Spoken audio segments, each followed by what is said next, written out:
Thank you so much for coming. Oh my God, I can't believe the day is here. It's like I've been working on this for a few months, so it's so crazy whenever it's the day for an event.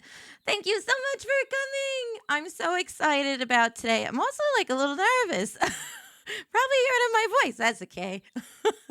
But thank you so much for coming today. It means the world to me. We have an amazing, amazing day ahead of us, filled with. We have great guests coming, lots of information, probably a lot of tears. That's okay, and also lots of fun. We're celebrating joy today as well. Yeah, so I can't wait to get into it with all of you. 12 hours in the diner. What a nice thing. So thank you so much for coming. I look forward to seeing you on the other side. And yeah, well, we shall get to it soon. Like right now. You ready? I'm so excited. I'm so excited. Let's fundraise for a really, really great cause, a cause that's really deeply personal to me. And yeah, let's kick some endo butt today. I think that's definitely the energy I'm going into today. So thanks for coming. I really appreciate this. I do. But yeah, let's get to it. Let's get to it. Thanks for coming.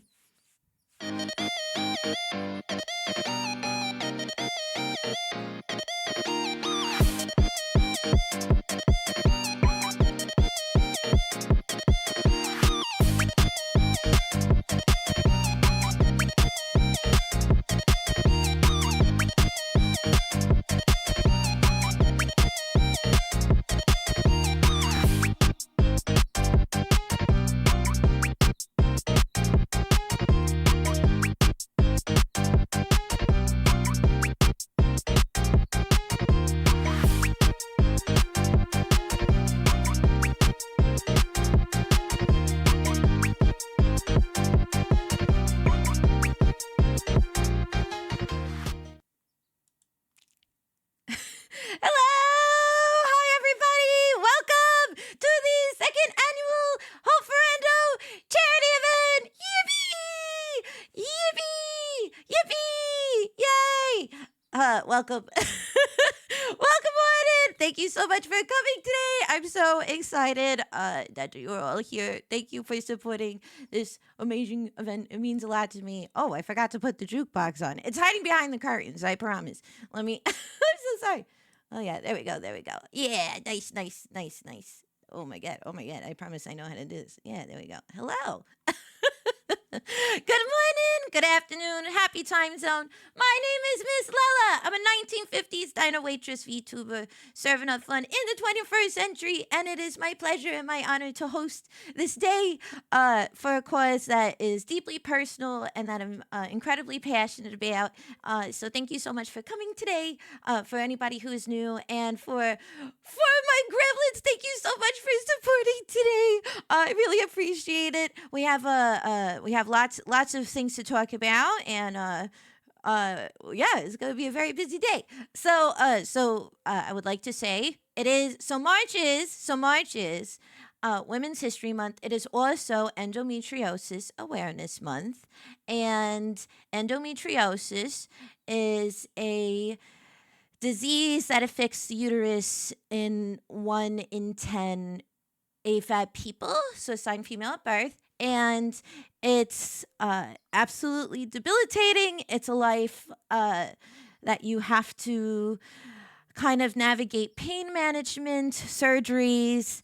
You have to advocate for yourself in a system that doesn't really recognize this condition, and it's it's definitely how do you say? It's like it definitely compromises your quality of life as somebody who has it. I've lived with it my entire life. I didn't realize I had it until a couple of years ago. I was diagnosed in 2022. What? Wait, we already hit the first milestone? We just started! Literally like a couple of minutes ago. We just started. That's amazing. That's amazing. That's really cool. Oh my God, where are you? Oh my God, I forgot to put you here. Oh my God, it's okay. Listen, scuff for a streamer is like it's a blessing. That means the stream is already blessed. It's great. Oh my god, hold on. Wait a minute. Where's all you cuties? There you. Oh my god. Oh my god. Look at my lovely look at all of you. There you are. Oh my god. There you are. Hello. There you are. I was like, wait a minute, I'm missing something. Well, it's you. Hi there. But yes. So this is a deeply personal stream, but it's also, it's we're here to also celebrate the amazing perseverance and strength of the community of people who have endometriosis. I think that's really important because even though you have these things that's absolutely terrible and awful, it's also really how do you say it's you know you have to live your life and you have to figure out ways to do it and to celebrate and have and to still have joy. And I think that's really important when it comes to conversations about health, because I think it's really easy to just take pity on people who may be navigating chronic illness, but I think it's really important that we want to live our life very normally too. So I think that that's a really big focus on today. I want to talk about mental health and also just awareness for this condition. I really appreciate the support from several people, including wonderful Twitch, my ambassador program. They've been so helpful in terms of helping with today. Advanced GG, who is donating a portion of the sales today to Endometriosis Foundation, to the Endo Found, and even Bethesda gave a couple of game keys, which I'm really excited. So we're going to talk about that. And yeah, so appreciate that. So let's see. Okay, so first of all, let's go through. Let's talk about what's going to happen today, right? I think that's first things first, right? So why don't we let me first show you the milestones for today. At any point during the stream, all the tags are in the stream title, and so at any point you can type !Tiltify to see the campaign, milestones to see our milestones, guests to see our guests, things like that, and our wonderful Dino Management team, your mods extraordinaire, who we love very much, will be helping with that. And so if you have any questions, be sure to ask them. But yeah, so let's just show it off for a second, huh? Okay. Wow, look at that fancy technology, incredible. Incredible. So here we go, our milestones for today. So we have a lot of craziness happening. I want to highlight just a couple of them. We have all kinds of things. My goal today, last year we raised $11,125. It would be amazing. It would be a dream of dreams to beat that goal. But also I know that was incredible, an incredible stretch goal last year. So we'll see what we'll do. Every bit helps. And so, and listen, I'm ready. I'm ready to do all the things for a good cause, including possibly ASMR streams, prank calling my friends, having you order my food, playing Yu-Gi-Oh! Again with chat, horror games, a baby picture reveal, and even an IRL pin-up picture, and not on this chart is that we have a crazy, wild stretch goal, which is if everyone's super wild, I was like, we're gonna put it so far down the line that it's not even possible. So there's a secret milestone goal, which is at 50K, which is I think it's gonna happen. Is I'll play Doki Doki Literature Club again, which I vowed I would never play again. So anyway, just know I'm totally down to be re-traumatized specifically for charity. So so we have amazing different different milestones, and then we have incentives. But I will say what's one thing that's really cool is Bethesda, specifically. Thank you, Cammy. Cammy from Bethesda hooked me up with some game keys today. So if we hit that milestone, which is $2,000, we will be giving out game keys for Indiana Jones and the Great Circle and Starfield, which is amazing. So that's pretty cool. Thank you, Bethesda. Thank you, Bethesda. That was pretty. That was pretty cool. Pretty cool. And then we also have merch. If you like the merch from the diner, know that there is a bundle coming your way. We'll be doing giveaways today. Just a heads up, anything that is about streams and even giveaways will be done at a different. We will be redeeming and working out that schedule. But for giveaways, we'll be doing that. We'll be doing that on after the stream because there's going to be a lot of craziness. But know that we'll be doing that. Probably be giving away the giveaways on Monday when the diner opens again. But yes, so we have this, and for our incentives. So for our first incentive, for a $25 donation, you receive a Gremlin Night Discord role. But you also, if you come to Offkai or if you come to TwitchCon this year, you get a special Gremlin Night ribbon. And if I am at any con, I'll make sure, if I make any other con appearances, I'll make sure to make announcements and make sure to have them on me for in-person pickup. But yes, I want to make sure that that is highlighted. Thank you for your support today. We also have...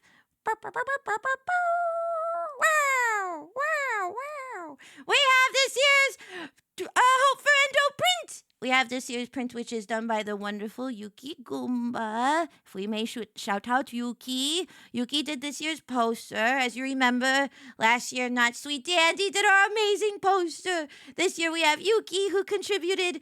And for every $50 donation, you get it personalized and with a little smoochie from yours truly. So there you go. They'll be mailed out to you just like we did last year. And these will be signed on stream. And we also have. I also have. The big thing. Wait, where is this? Oh, okay. Then we also have. At a $100 donation, you receive a personalized postcard and all the above. Then for every $500 donation, you get to have a very special place on my Twitch profile and everything above, where we get to shout you out. You get a nice big little thank you, Hall of Famer. I'll be putting this Hall of Fame into the thing. What? Second goal hit. Second goal hit. Well, okay. Oh, okay. That's cool. That's cool. Okay, well, first, hold on, wait. First of all, I'm so sorry. Hold on, wait a minute. Let me go over here. Where are you? Oh, wait, you're on the other screen. I forgot to put you on this one. Damn it. Hold on, please. Hold on. Watch this magic. Okay, wait. Ha. Okay, there you go. Okay.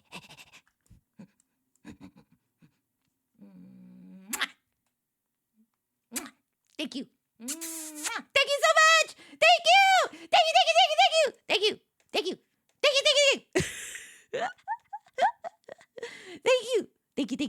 you. I can't believe it. Why thank you. That's amazing. We're like not even a half hour into the stream, but we got our second goal. This is pretty crazy. I purposely did not wear makeup today because I feel like I might be crying a lot, so it's okay.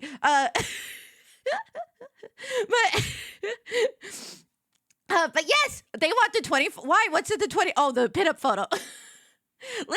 Listen. Last year, I it was sexy cosplay photo, and we hit that milestone. And we did. Listen, I'm ready. I'm ready to show some leg for a good cause. All right. But I did want to touch on that today. The top 3 donors of today's charity event have a very, very special gift, and that very special gift is wow. You receive 1 ticket to Endo Found's Blossom Ball. This is donated by the Endometriosis Foundation. These tickets are $150 a pop. They're very expensive. And that money goes directly to helping fund Endo Found. So three wonderful donors will be able to go to the event, which is this May in New York City, with me.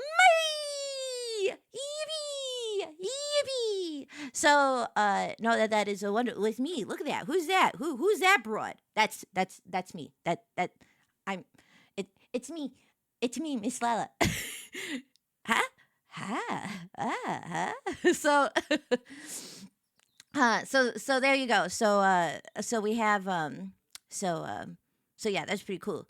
Blossom Ball is an event that is a black tie event where you get fancy, where there's dinner, there's dancing, but also it's a wonderful place for education. There's wonderful speakers. Last year, Bindi Irwin was honored at the Blossom Ball, who has endometriosis, of like Steve Irwin, and in previous years, they've had all kinds of different guests, like Fran Drescher, Susan Sarandon. They've had all kinds of people come and support this event. So it's really, really cool and neat. And so definitely appreciate all the support you give for the event. So there you go. It's very, very cool. And actually, here's a little. Here, we'll do a little. I'll show you I'll show you the trailer actually from last year's Blossom Ball, which just kind of highlights a little bit of what it's about. So here you go.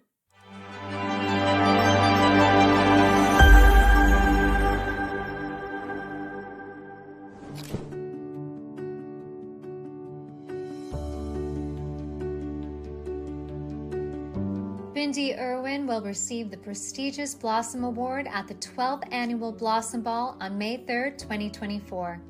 The Crikey, It's the Irwin star courageously shared her endometriosis journey, emphasizing its impact.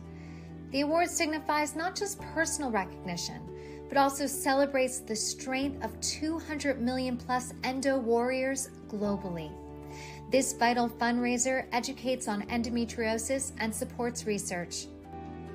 Dr. Sechkin, co-founder of EndoFound, believes Bindi's recognition will drive early diagnoses. EndoFound will honor Feinstein Institutes for Medical Research's Dr. Peter Gregerson and Dr. Christine Metz for their pioneering endometriosis research. Join us on May 3rd for a black tie event with a reception, dinner, performance, auction, and after party. Tickets start at $750, tables at $15,000. Visit endofound.org/blossomball. We look forward to seeing you there.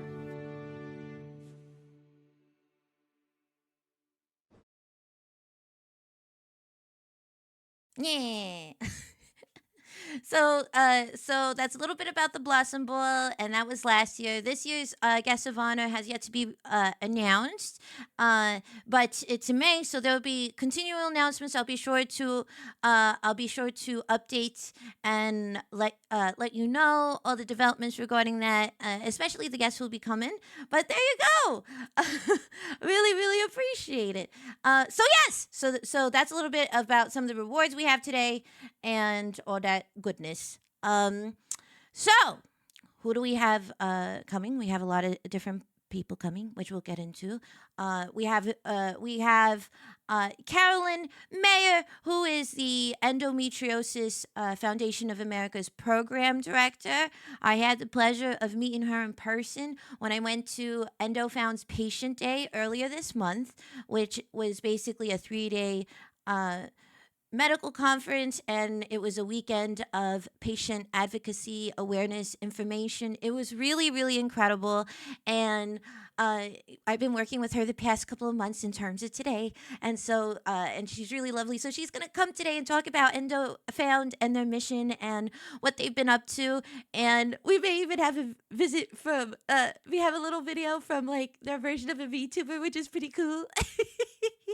But we'll be getting into that very shortly. She's going to be our very first guest. But I wanted to share quickly my story with endometriosis. So that's wanted to share that a little bit. So back in 2022, I was diagnosed with endo, and it was after I don't know. In terms of getting from the day that I had my first doctor appointment where they were like something is up to when I had surgery was, let's see, it was I don't know, December, 10 months, 9 months, 9 months. It was 9 months. So I my story is that my entire life I've had incredibly debilitating pain when it's come to my period, which my community, my greasy gremlins know I lovingly call Shark Week. I call it Shark Week, which is usually code that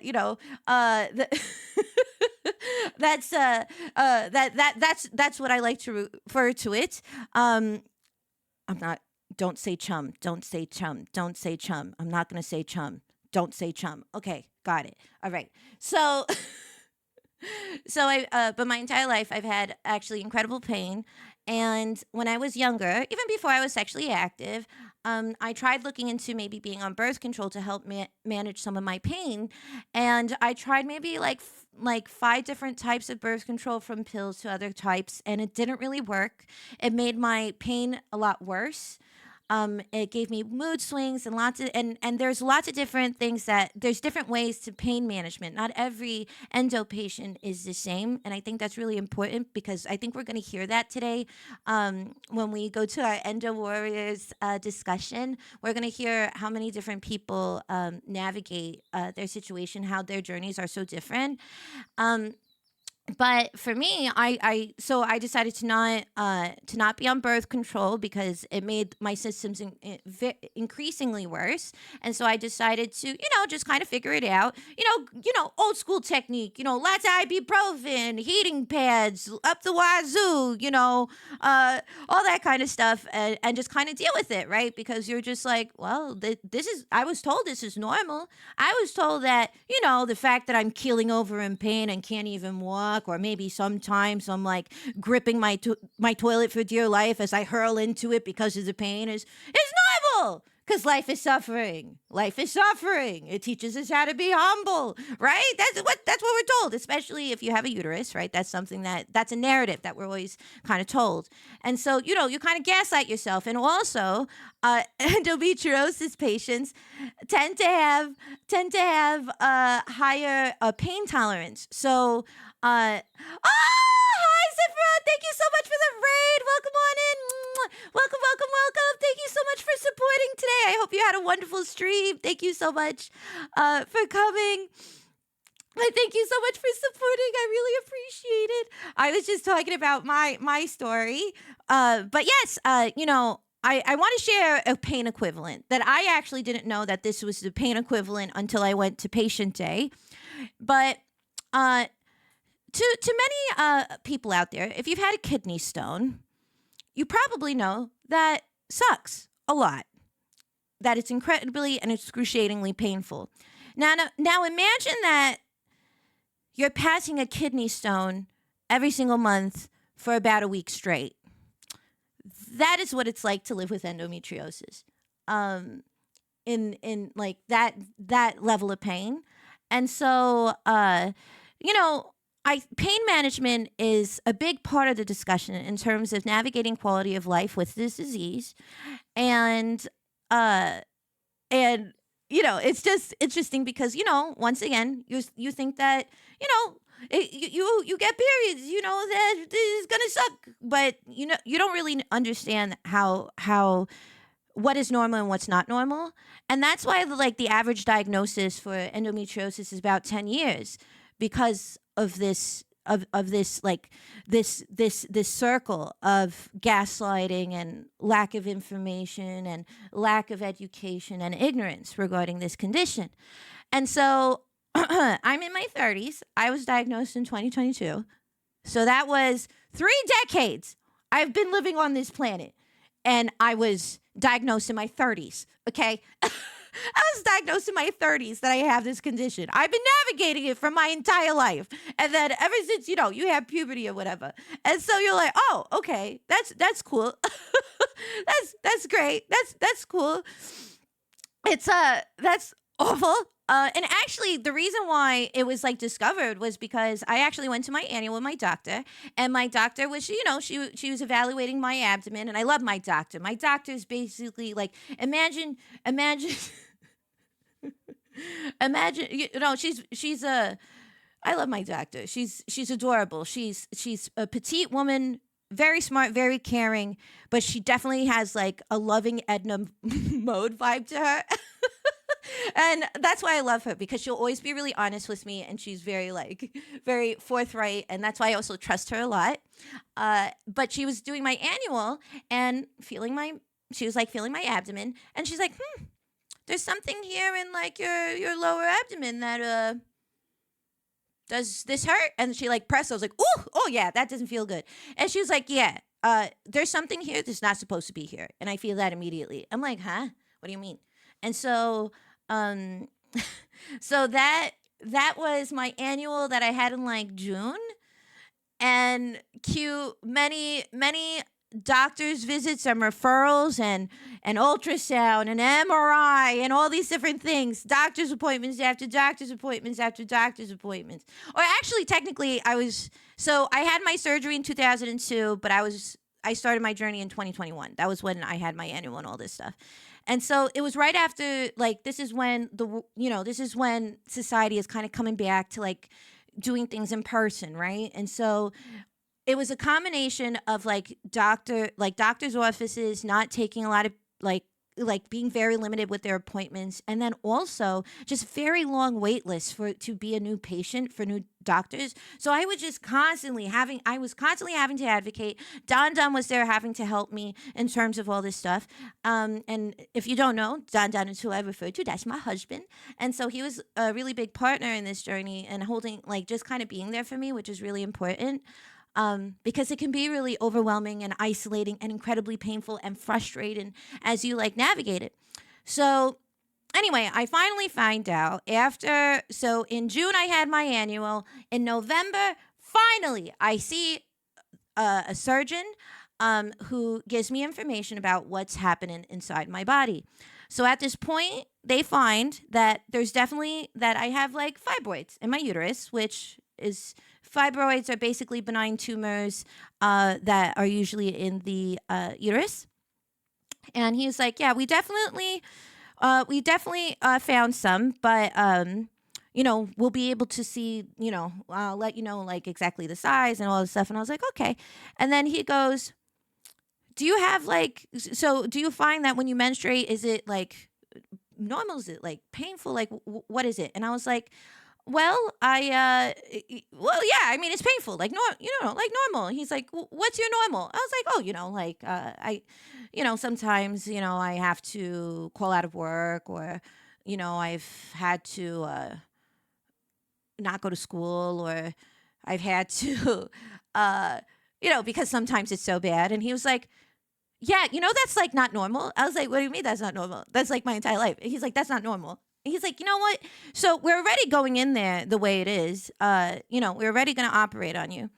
And I think I want to do an exploratory laparoscopy on you to see if you have endometriosis. And I was like, sure, I don't care. I was like, I mean, if the shop is open, might as well, like, buy what you can. You know what I mean? Like, go ahead, the shop's open. Go ahead. I mean, if you find a Cracker Jacks toy in there, please, can I at least have it post surgery? And he was like, okay. I was like, go ahead, yeah, fine, whatever, go ahead. And so anyway, so we scheduled the surgery. I have surgery the following spring. I have it in March, and during my surgery. During my surgery, they find, which I have let's see, let's see, hold on, let me show you. They found 2 pounds of fibroids inside of me, and one was the size of a grapefruit, and it was very deep, inside. And the problem was, I was starting to have a lot of other medical issues because that fibroid in particular, because it was deep within my body, it was starting to push against like my intestines.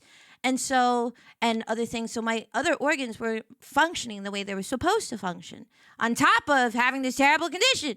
So, so they found these fibroids, and they found in this surgery, surprise, surprise, they found and diagnosed me with endo and with another condition named adenomyosis. So I was like, oh, that's kind of crazy. That's wild. So I have both of these conditions, which endometriosis is when the endometrial tissue of the uterus grows in places it's not supposed to. And adenomyosis is when basically, what is it, within the wall, within the uterus walls, like the lining of it, like tissue grows and like expands. So it's basically like my body is actively attacking me once a month. Which is I the only way I know how to navigate things in terms of my life and pain and suffering is through laughter and humor, like any decent entertainer or performer. And so I don't know how to laugh about it. But I have this wonderful cocktail of uterine diseases inside of my body. And so the past 2 years was me learning how to navigate that and getting information and being more in touch with that. And I feel very, very grateful that I've been able to have support as I've navigated that journey. And what's crazy is that I started VTubing. In April of that year. And part of it was because I was on basically recovery, right? I had a very hard recovery for 6 weeks post-surgery because they didn't do like the little small incisions, which normally they're able to do if they want to like be able to diagnose. But because of my fibroids, they had to gut me like a fish. So if I'm interested in, being a mom and giving birth, I can't do so vaginally. I have to do it via C-section because of the surgery that I had, which is fine. I just wish they put Velcro on the thing, because if they're going to go back in there, they don't really have to cut me open. It'd be much easier if they just did that. But but anyway, I wanted to show. So this was, let me pull these up. I found these pictures. I told you. Listen, I only know how to deal with things through laughter, right? So it was crazy because when they found my fibroids, my uterus was actually they were like, by the way, you're super bloated. I was like, yeah, I always get bloated. They're like, when you bloat this much, as if you like basically look like you're a few months pregnant, this is what's called endo belly, which is like when you're like swollen. And I was just like, that's crazy.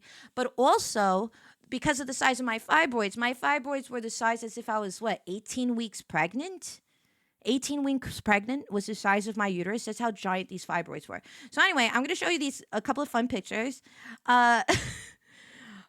So let me. This picture is really big. Okay, before we're going to switch over to our first guest very shortly. I want to show you these fun things. Let me show you this. Hold on. Okay, wait. Okay, here we go. Okay. So this was me the day of my surgery. This was me the day of my surgery. Even the day of my surgery, I was just like, I'm serving cunt in a hospital gown. I can't say that. This is a charity event. I'm serving fabulous realness in a hospital gown because I couldn't. I had to. Sorry, I had to. You gotta listen.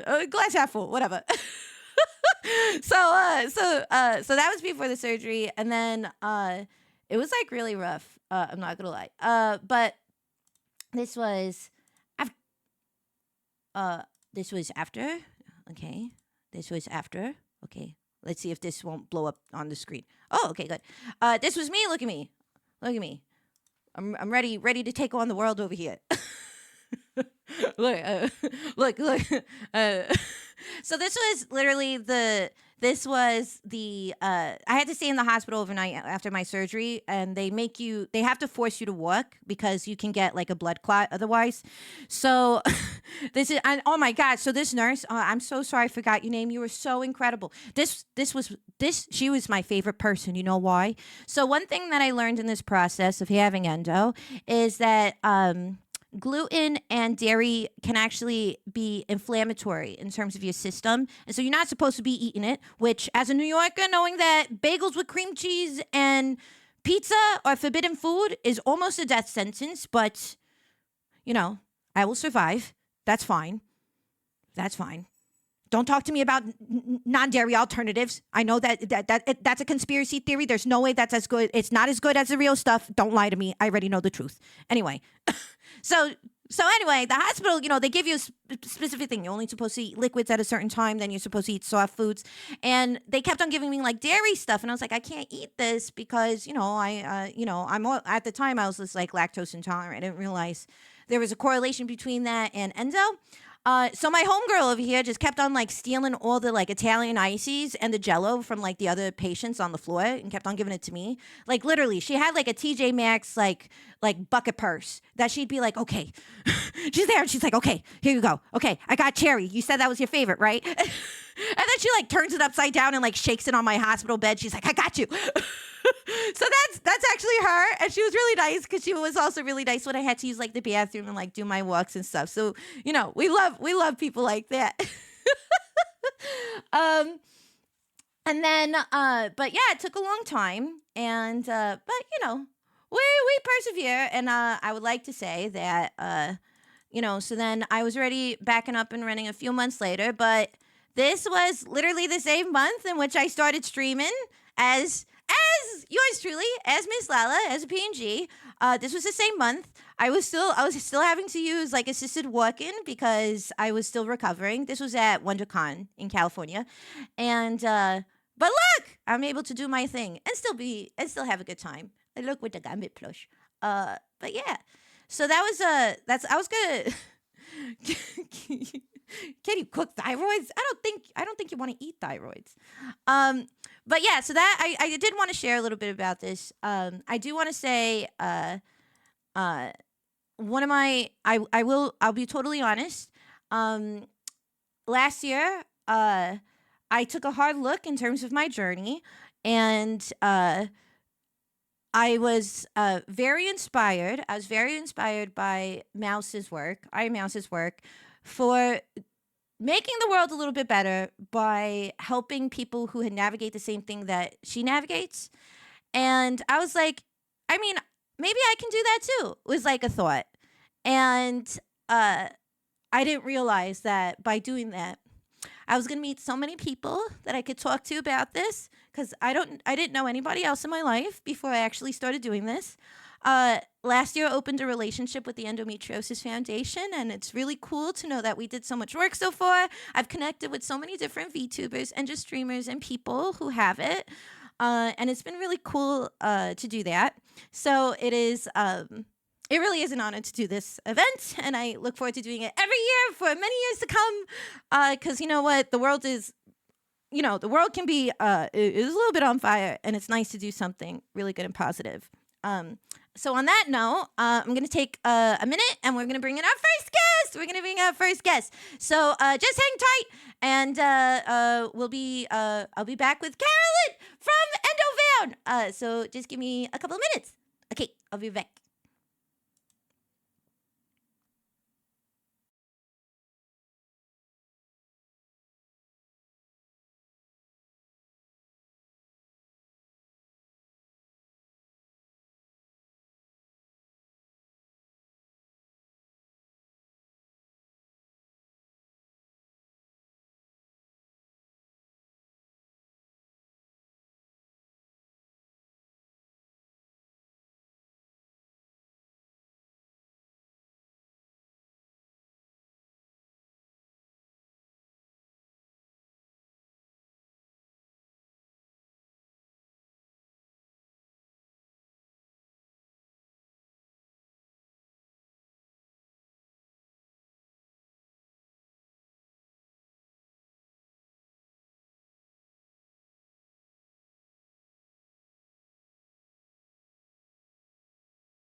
Okay, okay, hold.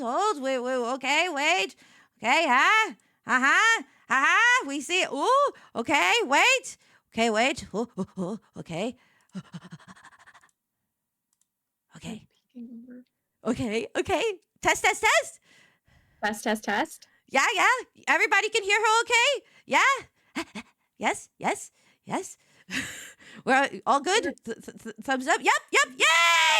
Okay, great. Perfect. Okay. Yay. Thank you so much for joining us today. Thank you so much. Thank you.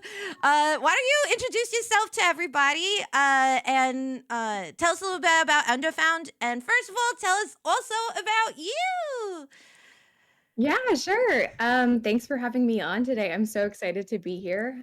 This is like a career highlight for me. I'm so excited.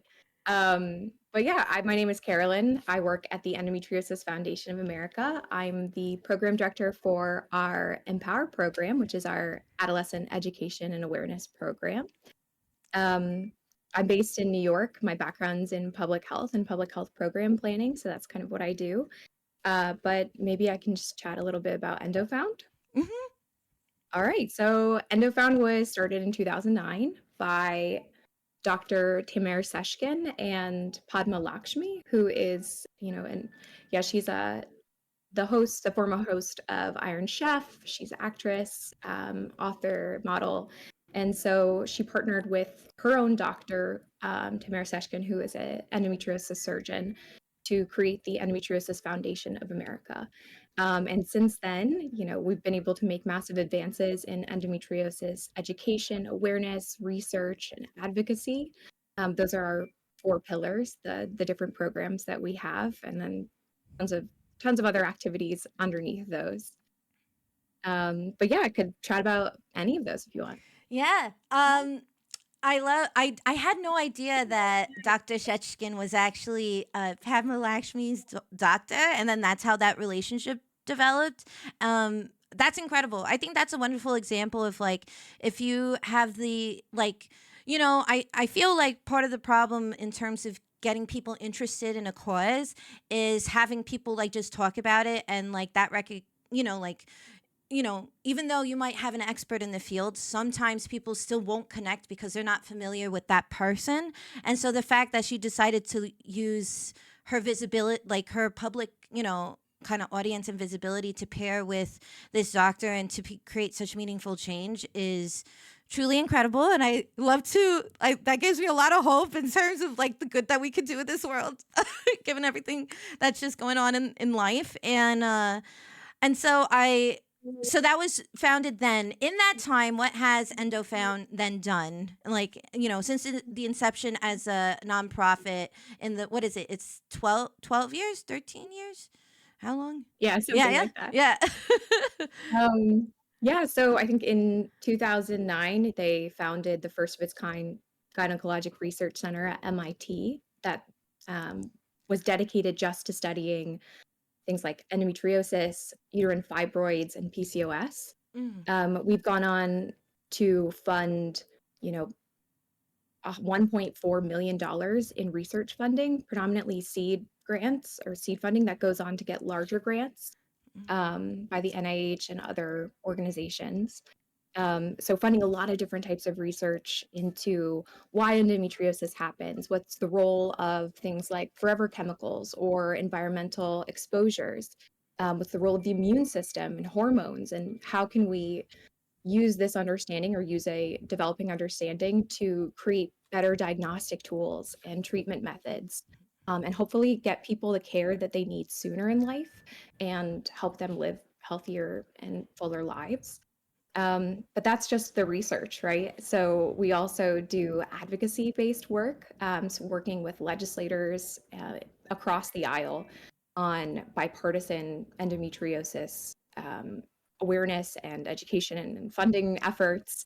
One of those examples is the bipartisan House Endometriosis Caucus that endometriosis or that EndoFound is involved in. We've also supported different laws that we're able to get signed in around endometriosis education.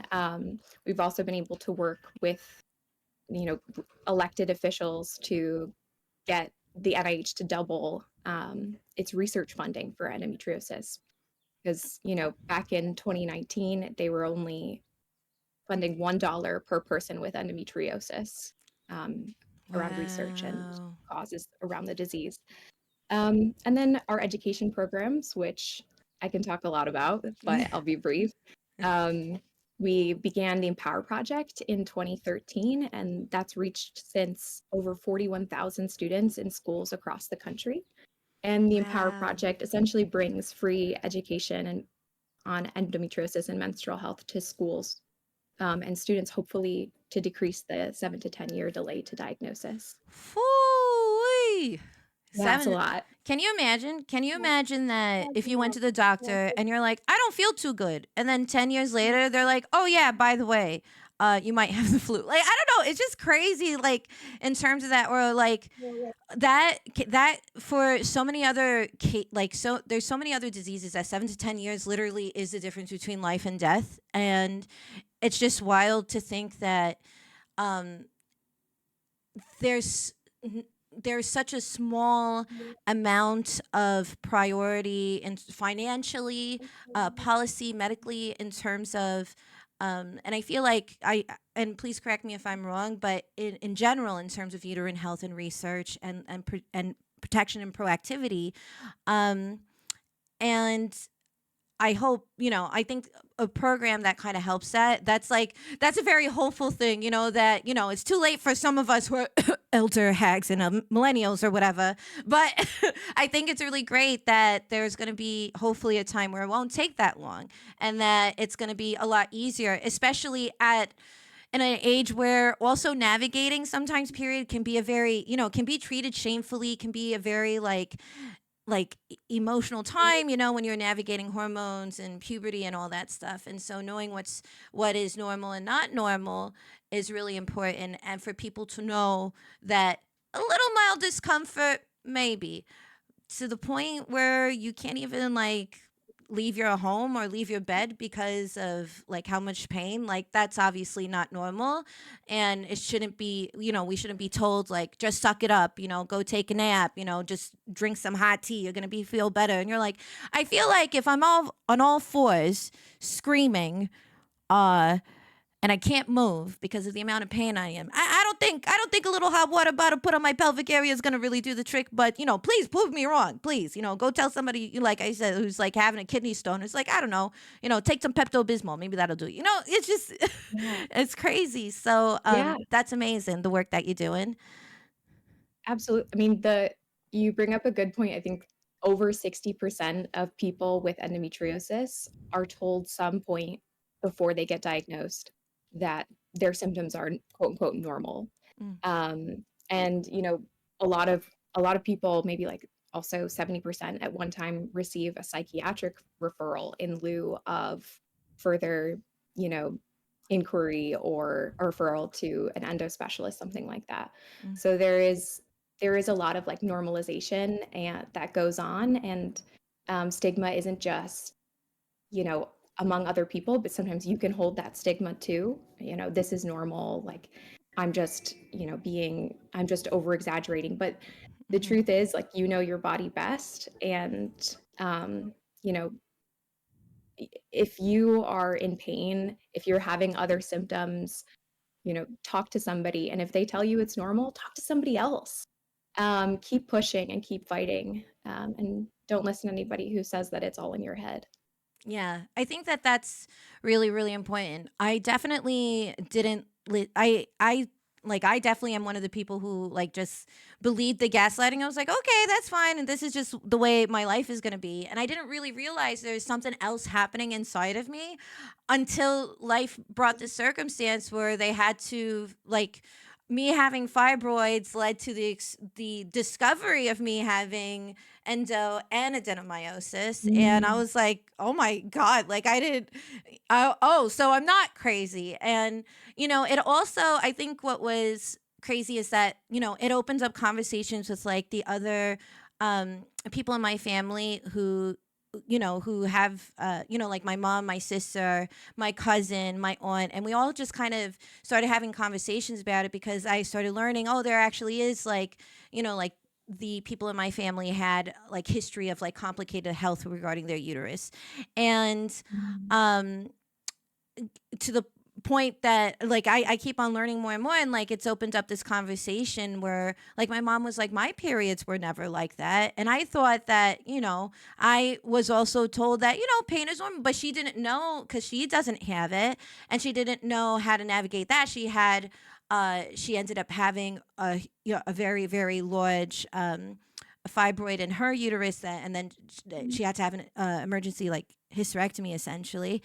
But but like, yeah, it was just wild, and but it opened up conversations, and including my talking to my cousin regarding like her navigation of parent planning, and saying, if you're having difficulties, maybe look into the fact, and if you've had pain X, Y, and Z, you've had these symptoms, maybe it's something to explore with your doctor, to just, you never know. Might as well put it on the table in terms of, do you have something happening that has nothing to do with like, you know, whether or not the parts are working. Maybe there's something there that you're not even aware of. And I think that's, the more we talk about it, obviously, the more people can become aware.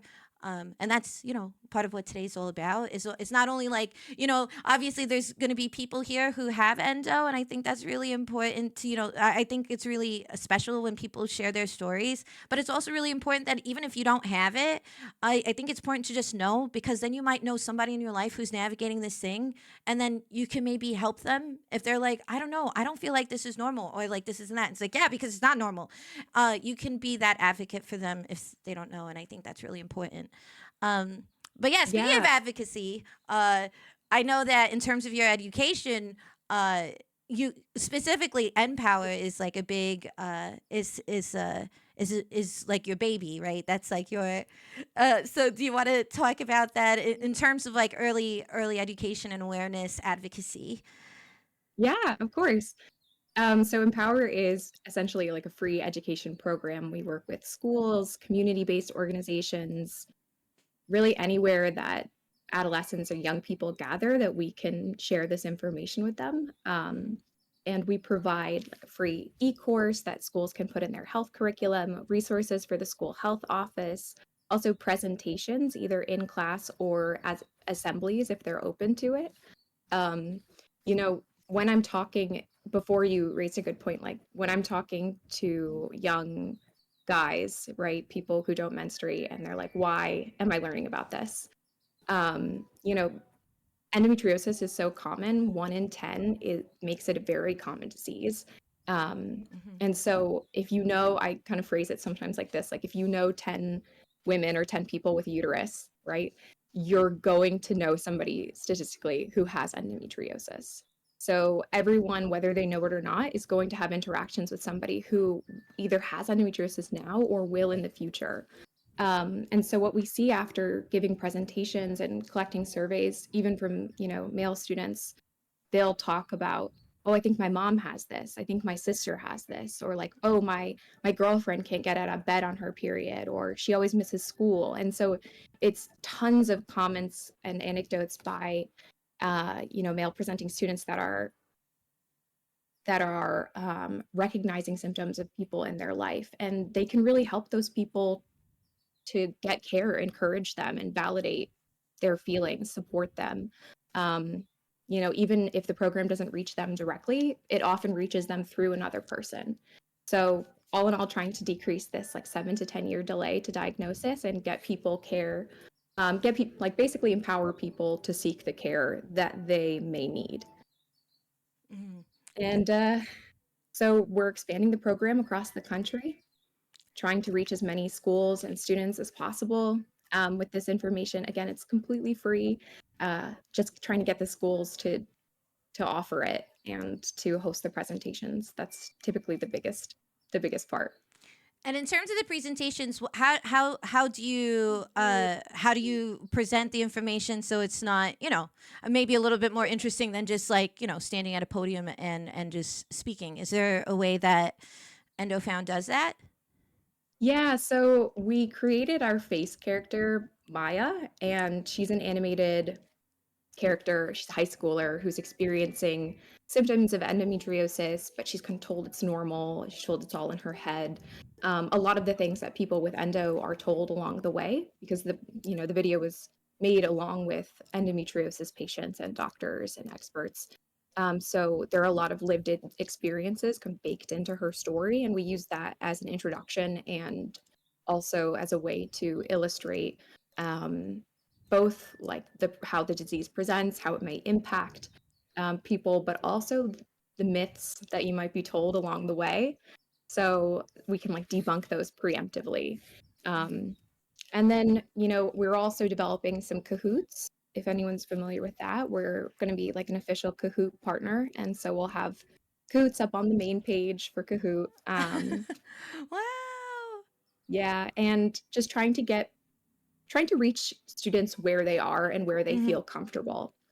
Um, and sometimes that also includes, before we talk about endometriosis, we sometimes have to fill in some of the gaps in menstrual health education and reproductive health education because there's no national standard or requirement to teach the female reproductive system.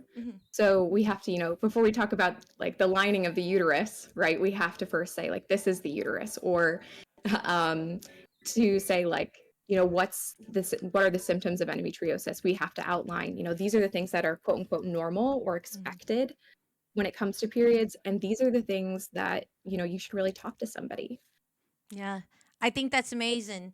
That like you make a really good point. Like we could talk about like, oh, it's this thing where the endometrial tissue, and they're like, bless you, and you're like, no, tissue, and you're like, oh Jesus, like I think it's really important in terms of understanding literally the body autonomy in terms of the impact of what this disease does. But I saw your comment, VTuber Talk. I think that character needs a VTuber. Well, lucky us, we actually have EndoFound. I can show you Maya, and basically she is like a VTuber. It's kind of fun. So I think I'm gonna play this wonderful video, and so you can see a little bit of what she's all about. Ooh. Yeah. Hi, everyone. I'm so excited to be joining Miss Lala's charity stream today and speak with you through our face character, Maya. Endometriosis affects over 10% of people assigned female at birth, yet too often it goes undiagnosed or misunderstood. Symptoms often begin in teenage years, impacting school, friendships, and daily life. Yet the average time to diagnosis is still 7 to 10 years, far too long for anyone to wait for answers and relief. That's why we created the Empower Project.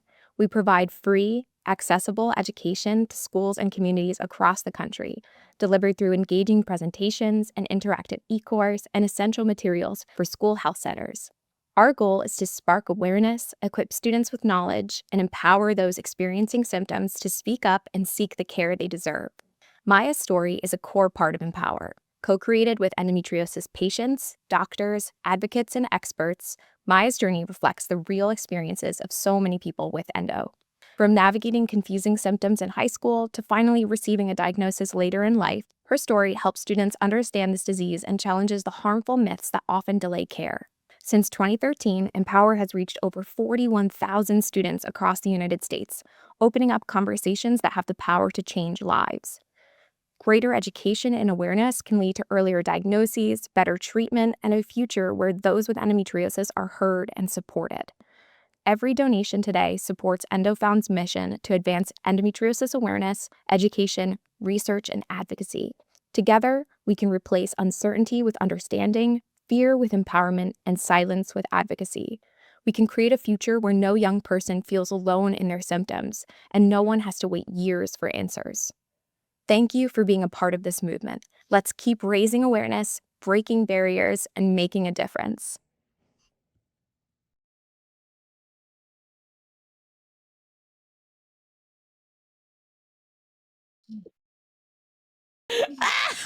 Sorry, scuff app. I clicked the wrong screen. Damn it.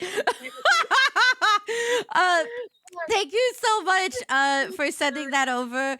I really, really appreciate it. Um, I think it's really amazing that you have that and that you have this story. When you first, it was so interesting because when we were first talking about this event and we were talking about like what did we want to do, what did we want to highlight and showcase, and you had talked about this character, I was like, so you have a VTuber. So you have a VTuber. I was like, that's amazing. I was like, that's amazing that like EndoFan has this thing because that's basically what we do. And I think it's a really great way to connect with people.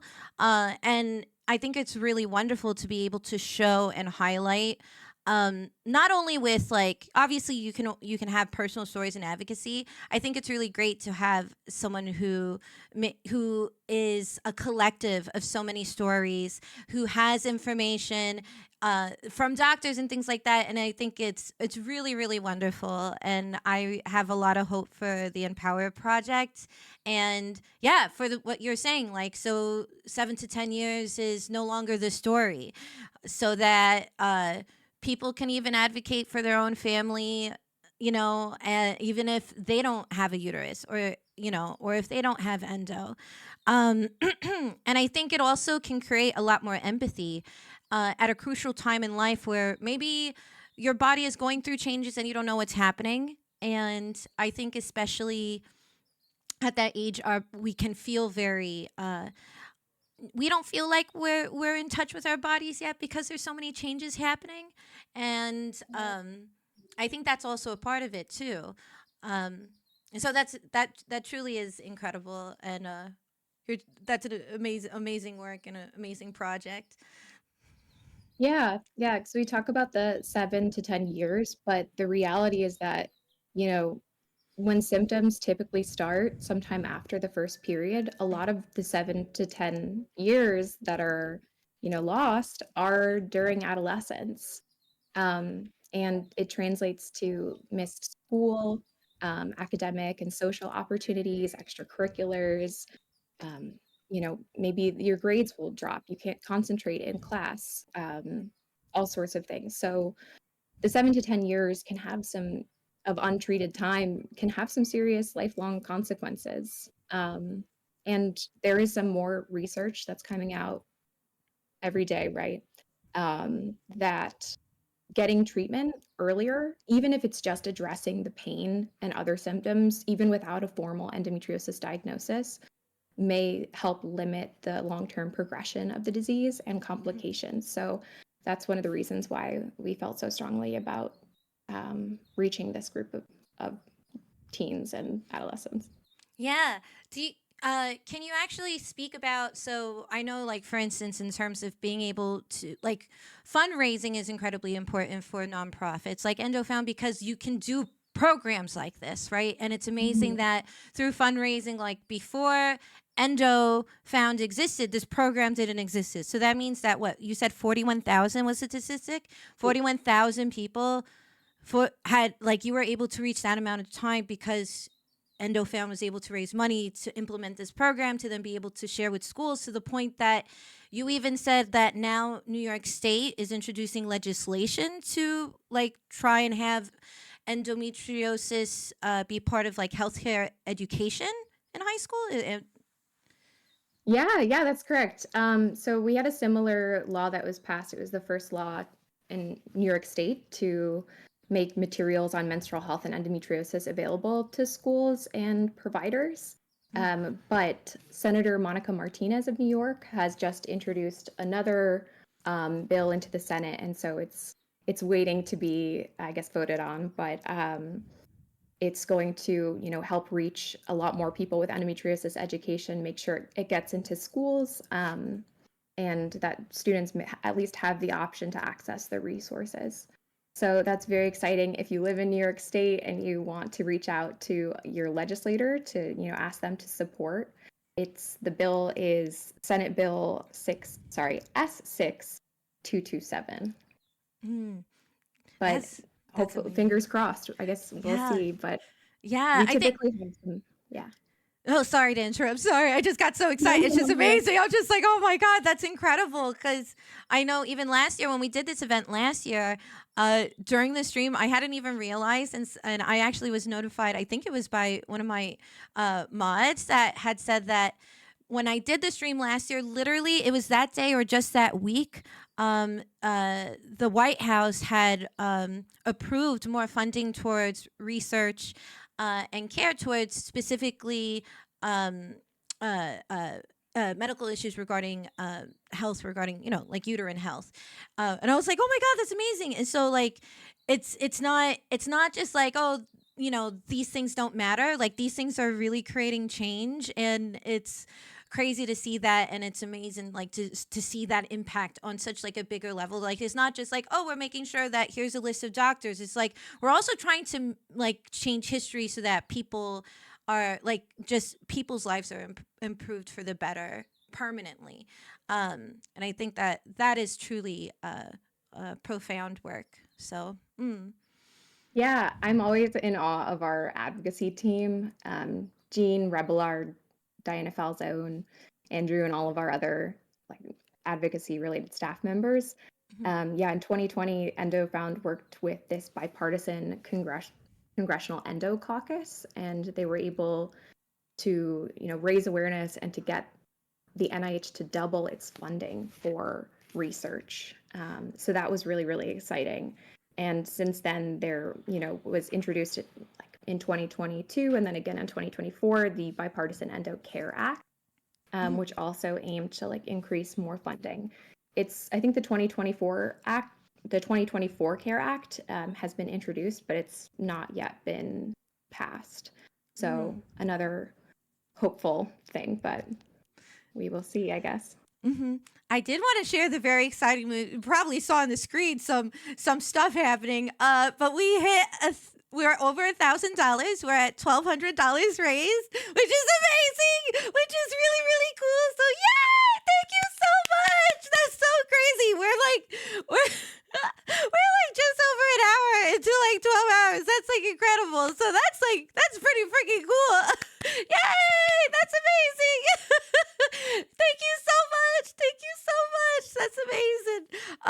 And so knowing where, like, I feel like that's one thing that's like really encouraging, is knowing like that every bit helps in terms of fundraising. So what can people know in terms of like, if they're donating today to Endo Found, how are those funds used within the organization, and how does it help? Yeah, absolutely. So the funds are used to support our pillars. They're advocacy, research, awareness, and education. It goes to things like the Empower Project, but not exclusively. It's like $5 approximately to educate one student about endometriosis, between all the the endo educator going into the classroom and all the materials and the prep work and implementation, all of that. But also it supports like our research funding into better diagnostic methods, treatments, the causes of endometriosis. We still don't fully understand why this happens and the role that the immune system and other things play in this. So it's really going towards all supporting our mission of advancing endo education and awareness, and helping people with endo lead better lives and get better care sooner. Yeah, and I know that part of that is also so I had the pleasure of meeting you and spending time with you at Patient Day this year, and that was incredible because what it's not like I've never really worked with a foundation before we started working together, and for me it was really amazing to see that it's not just a board that's filled with people who don't have any say in the matter, but you have people like Dr. Setchkin, who is a co-founder, who is actively taking patients, who is doing this, like doing new techniques that maybe make the recovery process a little easier, with Dr. Amanda Chu, and like I saw on the social media of Endo found like this new technique where they use like blue dye or something to like help out. And I was just like, wow, this is amazing. Like you just, so these are people who are, things like Patient Day where you have gatherings of doctors from literally all over the world. Like I went to this thing and I was talking to a nurse from Germany who's like, she's like, I'm the only nurse in Germany who knows how to do this. That's why I come to the States to do things like this. So I learn and I'm connected. And I was like, that's like so wild to see that. And so you have doctors who are there, you have nutritionists, you have scientists, you have people who are fighting on all different ends that are coming to update. And I think once again, like you said, it's going to like research so all these different areas that is really advocating, and you see that every year. And then knowing that there's stuff like being paired with like the Endo Care Act or things, it's like it's truly incredible to know that to see the important work that you're doing for so many people, because once again, it's crazy that it's actually a very common condition and disease, but there's still so much lack of awareness and ignorance surrounding it. And so it's really amazing to see that. So yeah. Yeah. We have, beyond just Dr. Seshkin and Dr. Chu and some of the other people you met, we have our ambassador and employee, Diana Falzone, also has endometriosis. We have board members who have endo. Our scientific advisory board, which is a group of leading researchers and doctors, they look through and they are the ones that approve or determine like which grants get funded.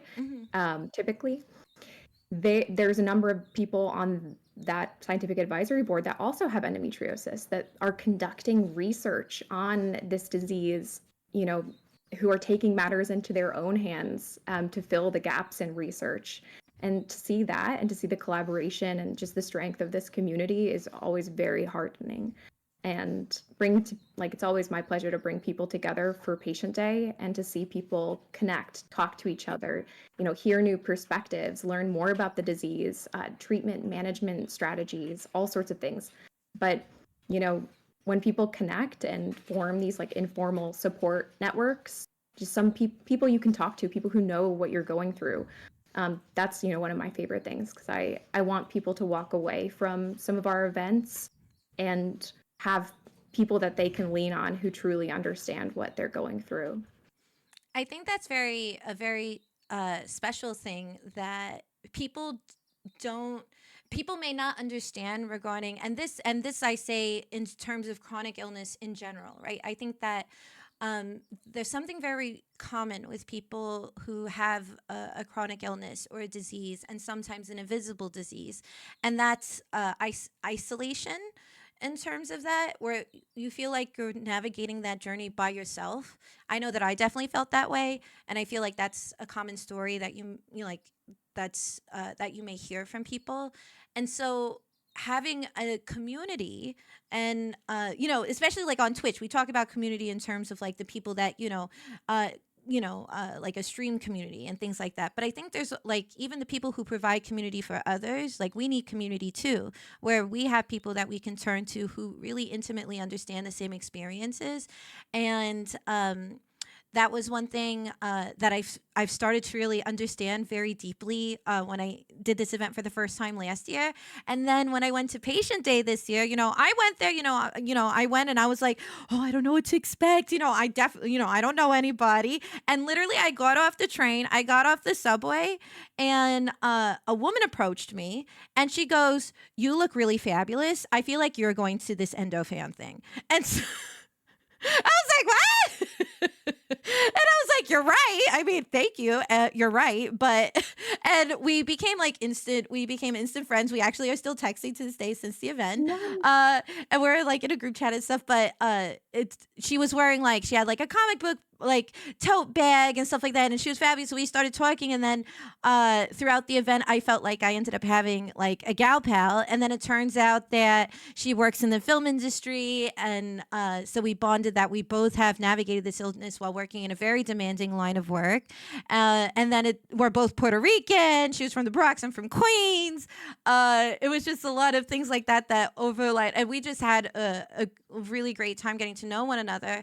And at the end of the day of the event, I went home and I just started crying, and it wasn't like a bad cry. It was just like it was just like a release, because you don't even realize that you want something like that, because it feels, you can have so much support from so many people. But it's really hard when you're doing this thing, because it's frustrating sometimes too when you're navigating that. And so even I think it's absolutely and incredibly admirable that you provide spaces for even patients to connect, or ways for people to learn, because I think that it makes the journey literally, like we talk usually when it like you hear quality of life, you literally think, oh, okay, pain management. But I also think, like, how do you navigate like your heart? How do you navigate your head? Like, how do you navigate your emotions in all of this? Because it can be really hard. um it can feel like shameful, like sometimes you can't show up. You can, even though you've navigated for years, some days you just really literally physically can't. And to hold grace for ourselves in those moments, and I think knowing other people who have that and understand that is really, really helpful, because it makes you not think you're so incredibly broken as a person, and when your body is fighting against you. But it's like it really is very healing and very cathartic. So I think things like that, you providing places for, EndoFound providing places for people to connect, is also something that I think is wonderful in terms of its program, and how and and in terms of all the missions that the foundation undertakes. So yeah, so thank you. But yeah, it's amazing to know that so all the monies go to amazing things. So I'm so glad that you had a good time and that you were able to come. It was just awesome seeing you there. But I'm glad that you were able to take some friends out of it and still texting them. Yeah, it was so, I think that there's something like, I think it's fun to, like, I don't know. I don't know how you like to navigate sometimes things in life, but I tend to laugh about a lot of things, because I find it very healing, and it's the only way I've learned to be like, well, there's nothing changing, laugh about it, move on, even if I cry about it. But you end up kind of navigating it.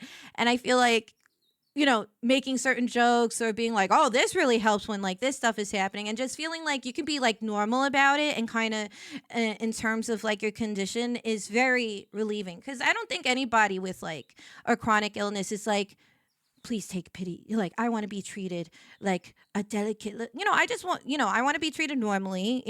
This is something that I live with, but it's also like, yeah, sometimes I just have this thing that prevents me from doing X, Y, and Z. And I do want to, I have this thing, but I don't want to feel like I'm like I don't know. I feel like I don't want to be I don't want to be like delicately handled because I have this thing. I want to be treated normally, and finding other people who feel similarly, who have chronic illness, I think is something that's very refreshing. So, being able to laugh at life's bullshit is very helpful. That part. Yeah. Yeah. But yeah, so EndoFound does all these amazing things. What was the thing that brought you to EndoFound? What made you as a person be like, this is a foundation and a mission that I really believe in, that I want to be a part of, because you could work at a million different nonprofits. Why did you choose EndoFound? Yeah, there's a couple of different reasons. The first is that, I've always been passionate about like health equity. And I think that endometriosis is one of the biggest gaps, especially in gendered health equity. It's so common, but there aren't, if you think about, some other diseases, like there aren't as many diseases that are so common, that affect so many people, but that still have such little public awareness, Mm-hmm. no diagnostic methods, no treatment methods, such a long delay. It seems like it's just a fundamental gap in both public health and our healthcare system. So I was wanting to, make a difference and work on this because it, I will sometimes say to like the students, like, or people we talk to that, endo affects as many women as asthma, right? Mm-hmm. Everyone knows what asthma is. Nobody knows what endo is. I mean, when I started working at EndoFound, I would tell people where I would work, and they'd be like, "What is that?" It was more common to have people not know what endo was than know. But the people that did know often had like a family member who was impacted. And then, the second reason is that, I have my own experiences in, with my own health conditions. I don't have endo, but I have PCOS. And so part of me can relate to a lot of the struggles that I think, people with endometriosis go through when they're trying to speak up and share their symptoms. There is a little bit of an overlap in some of those symptoms. And I was, misdiagnosed with endo at first. So I did think I had endo at some point in time, and ended up being PCOS. But PCOS is more easily diagnosed. It's more easily treated. There's tons more options. Doctors know what it is. They're familiar with treating it. And so, that experience is fundamentally different for people with endometriosis. So just it's a place that EndoFound is a place that I really love working for. It's my favorite part of it is working with the community, the volunteers, the educators, all of our fantastic partners and ambassadors like yourself. So many people who are so committed and so passionate about this, and it really like fuels my drive to work extra hard and to, make change alongside everybody.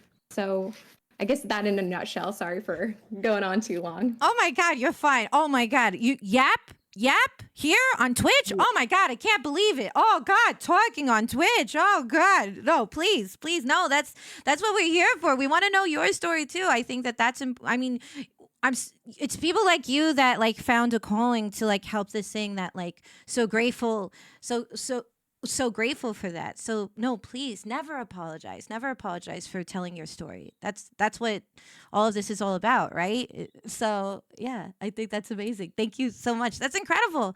That you add like that you there you're like, okay, no, I think this is where I feel like this feels right for me in terms of how I can help and aid, because I feel like there's like a personal motivation that people can have when navigating, if I was, you don't want me to be a doctor, believe me, the way it is, I get my numbers mixed up all the time. It'd be awful. But if I was, if I was a doctor, of course, I'd, maybe be motivated to maybe explore like OBGYNs or things like that, because I have this thing. But for someone who doesn't have a personal connection, I think it's very noble to be like, this is something that I am very, that I really want to help with, and I see a calling in that, and I think that's incredible because it's almost like you're really going out of your way for it, and that's special. So, thanks for all you do. You're amazing. Appreciate it. Thank you for all you do, and thank you for everybody in the chat who is supporting today and is here. I mean, on behalf of EndoFound, we're all just so grateful that everybody is getting involved and that you're hosting this event, Miss Lala. It's fantastic. Yeah, and thank you for being so kind about like VTubers. I know that like that's something that I was like, when I first approached EndoFound, I was like, hey, I want to work with EndoFound. I want to do this event. This was last year, but I was like, I just want you to know, yes, I stream, but I'm a cartoon character. It's like, huh? I'm a VTuber. I'm a VTuber. I'm a VTuber. So it's like, I was like, I promise. And so, and it was really cool to see like the like open response to that. And I will share this anecdote, if I may allow. When I went to patient day, I was signing in for the day, and I was like, oh, I signed up as Miss Lala, and Carolyn was at like the table, and she goes, I was waiting for the voice, and then she like came around the table, and then she's like, I feel so privileged that I'm seeing your face, like. I was like, and I'm sure other people around were like, what the hell? Like, what is this? Like, the context of that conversation is like, yeah. So I thought it was so fun. And I was like, oh my God, that's always like such a surprise. But I think that's great. And thank you for being open to, work with someone like me. Because I think that, you could do amazing, incredible things for the betterment of other people. And really appreciate the work you do. Grateful that Endo Fan was down to work with a crazy gal like me. Always. And thank you so much for providing information and telling us about Empower and Maya. What would you say is the best way for people to find resources if they have endo? We got 1300. 1800. Oh my, wait, 20. Wait, what just happened? We hit 22,200. When did that happen? Whoa! Oh my God! That's amazing! What? Oh, that's amazing! Ah! Let's go! Let's go! Holy moly! Thank you so much, Oida Nova. Thank you. Holy moly! Thank you. Amazing. That's so amazing. Cool. That's amazing. Yay! Oh my God, that's exciting. I'm sorry, I'm like taking. So yeah, it's only an hour and a half into the stream, right? Yeah, literally. That's amazing. That's incredible. Thank you so much. That's amazing. I was like, breathe. I'm like, I can't breathe. Oh my God, that was very generous of you. Thank you so much. And that's so great. I'm so excited that you're here seeing that, like, as part of Endo Found. Like, that's so exciting to be like to that, Yeah, like, definitely. Yes. But yeah, I'm wow, that was crazy. But yeah, I'm so appreciative that you came and joined us today. But yeah, if you don't mind, I think I would like to end by talking about resources for people. I think people who have endo, people who don't have endo but would like to be more informed and educated. And also, we have beloved trans and MB members here. If there's also resources for them to navigate, because I also think that's also a part of this journey is how does treatment navigate with maybe, some of the treatment that trans people are navigating in their journey. So I think that would be the best way, I think that'd be a nice way to close out in terms of how do people get help? Yeah. So there are a bunch of resources on EndoFound's website, endofound.org.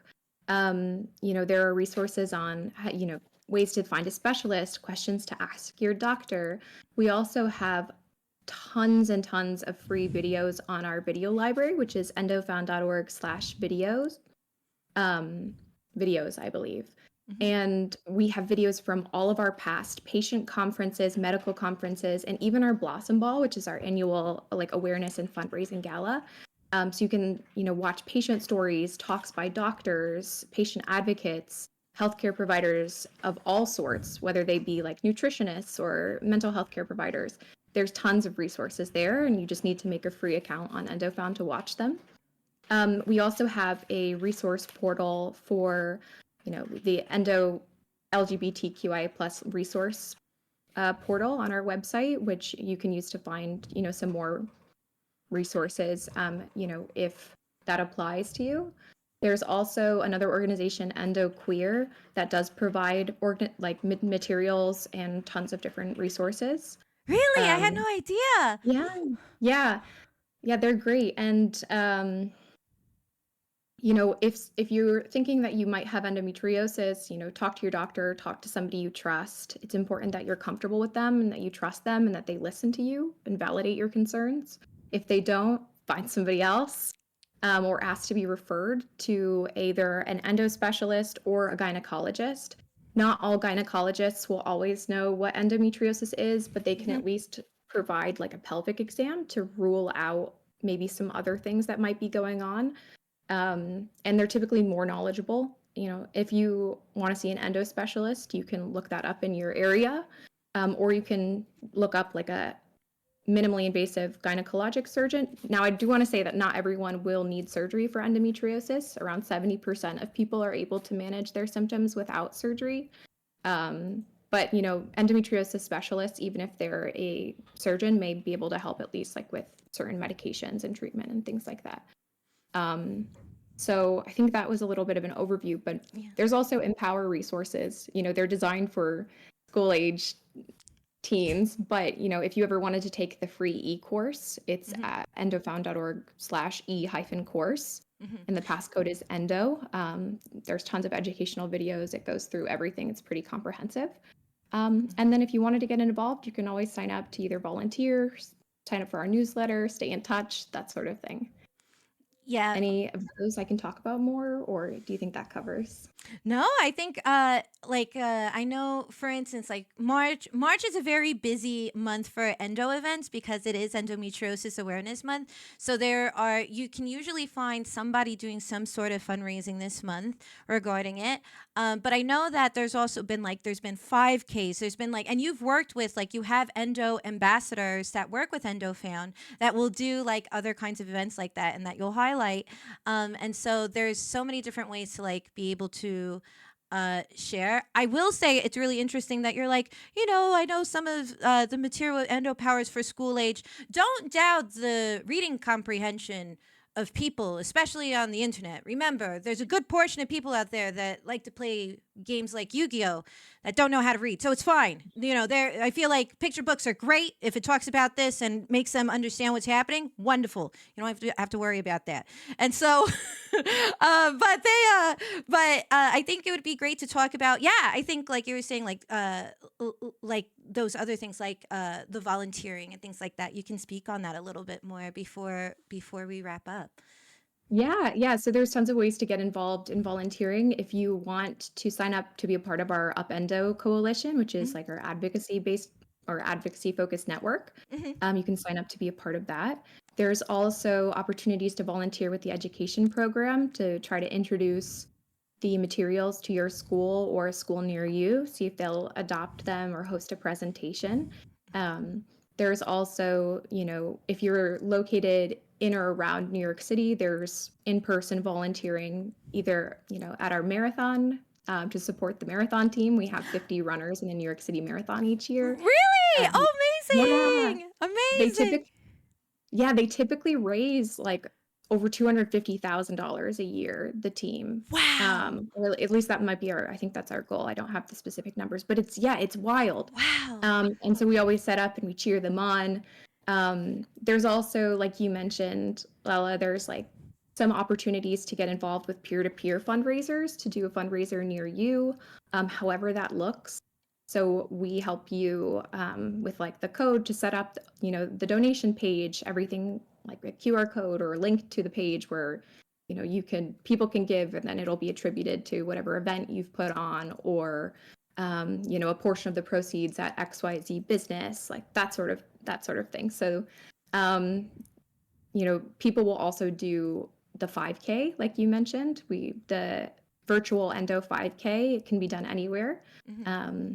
And you don't have to run it. You could walk it, you could bike it, you could skateboard it, whatever you want. You can leisurely stroll, while taking pictures. Yes.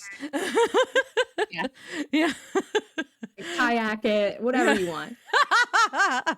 Yeah, exactly. Oh, that's amazing. I love there's so many ways. So if somebody wants to get more involved, there's other ways to do it. So for instance, I always love to provide options that don't need to be financially like dependent, right? Because everybody's financial circumstances are so different, and I think it's really important to have, but that doesn't mean somebody doesn't want to help or doesn't want to be involved. So I think that there's amazing that you can look up so many different ways to help. And also, I think on a baseline level, even if you can't financially contribute to like a fundraiser, advocating, talking about it, sharing. So like for instance, if you can't donate today, the fact that you're even here watching this stream, or if you share info about this stream, or that you follow EndoFound social media, and so that means that there's like literally, how it is in terms of algorithms. Give the algorithm what it wants so that more eyes can see the information, and that information about EndoFound and endometriosis gets out there. There's ways to help that aren't financially dependent, and I think that's really important because also, who doesn't like a good walk? Take a good walk for a good cause. That's nice. Yeah.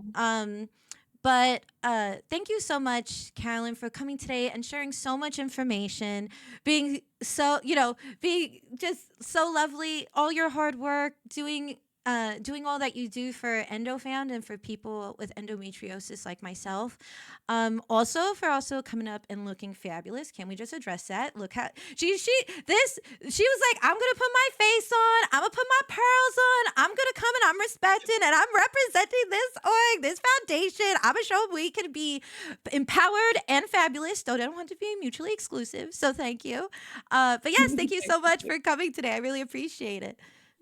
Of course. I know I said it before, but like on behalf of the whole organization, thank you again for hosting the stream. I know you put in so much hard work into organizing the day, and we are so appreciative of it. And the same goes for everybody in the chat and everybody who's donating. Thank you, thank you, thank you. And even if you're not donating, thank you for being here and learning about this. And let's make some change together. Let's get people the care that they deserve. Hell yeah. Hell Oh yeah. yeah. Hell Oh yeah. yeah. Hell yeah, brother.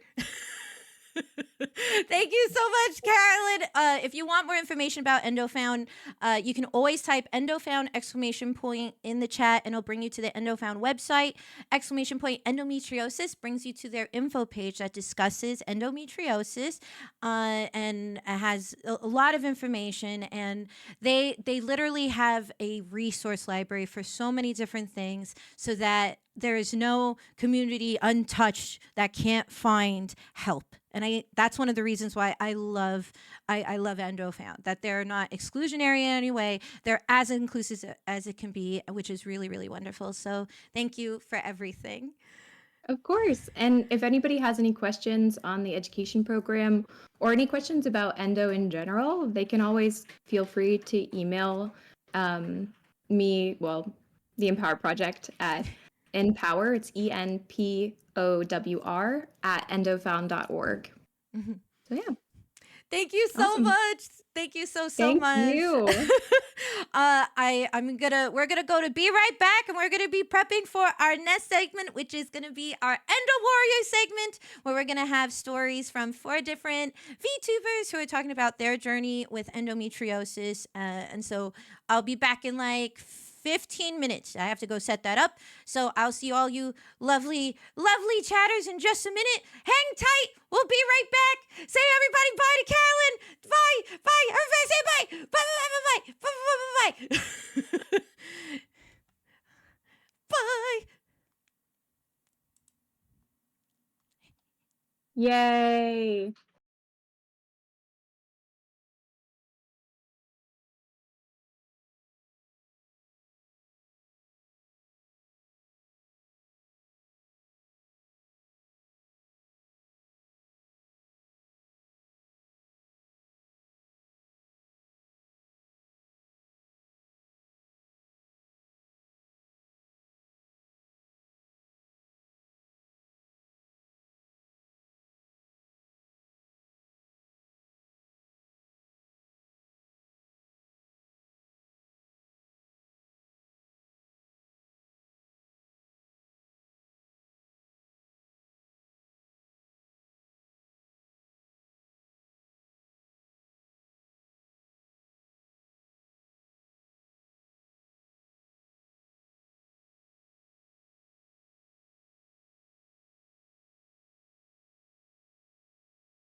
Woo! Okay, we're going to make sure we can all hear our lovely guests. Thank you so much for your patience.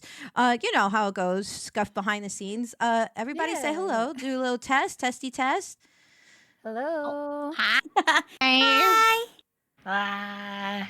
Yes, you could hear all our wonderful guests. Yes, all good. Yes, we can hear. We can hear. We love. We can hear. We can love. We can hear. Hello, wonderful, wonderful. Hi, everybody. Thank you so much for your patience. You know, there's a look. You know, do you know how many boobs are on screen right now? It's a lot of. It is a lot of tech work to make sure that we so many boobs. that we basically don't become Newton's cradle on stream, where like one boob knocks and starts a domino effect. So we're so it took a minute. So sorry. The equations to define these physics. It's just kind of like off the charts, right? Yeah. Like it takes a lot of computation, you know? A lot of computation, lots of math, lots of math. I want to take thank you so much for your patience.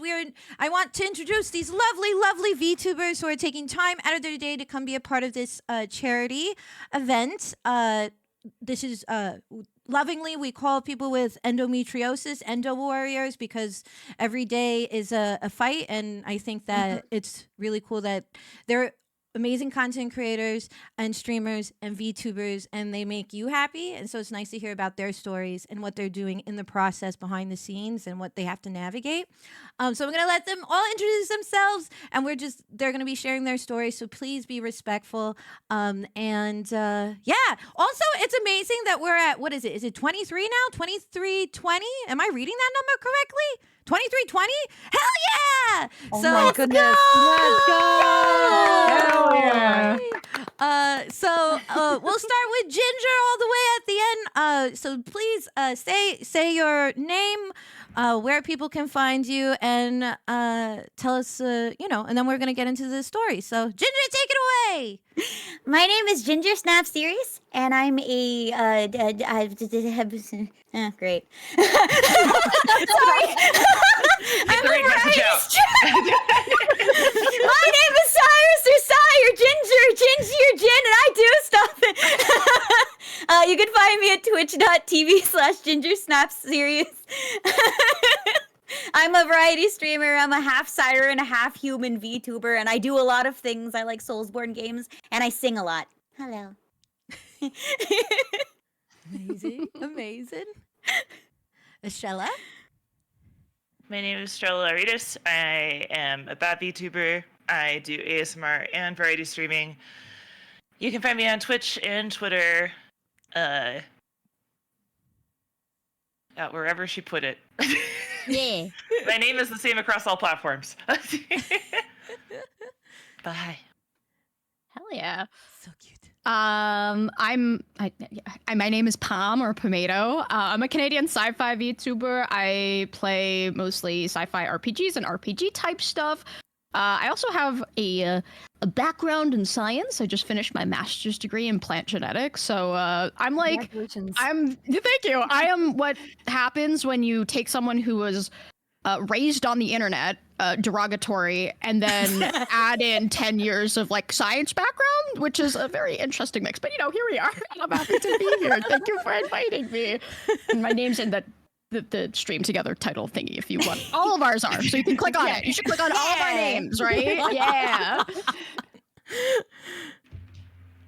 And last but not least, our wonderful Vampy. Yeah, I'm happy. Okay.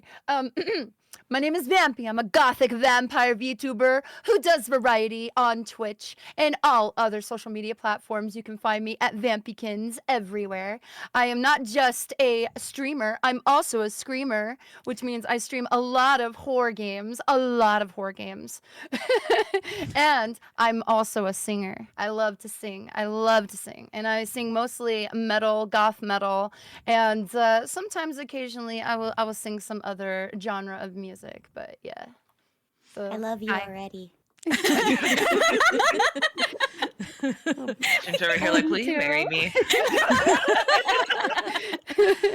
I would like to introduce the endometriosis VTuber Spice Girls, ladies and gentlemen. Oh my god. Ginger is Baby Spice.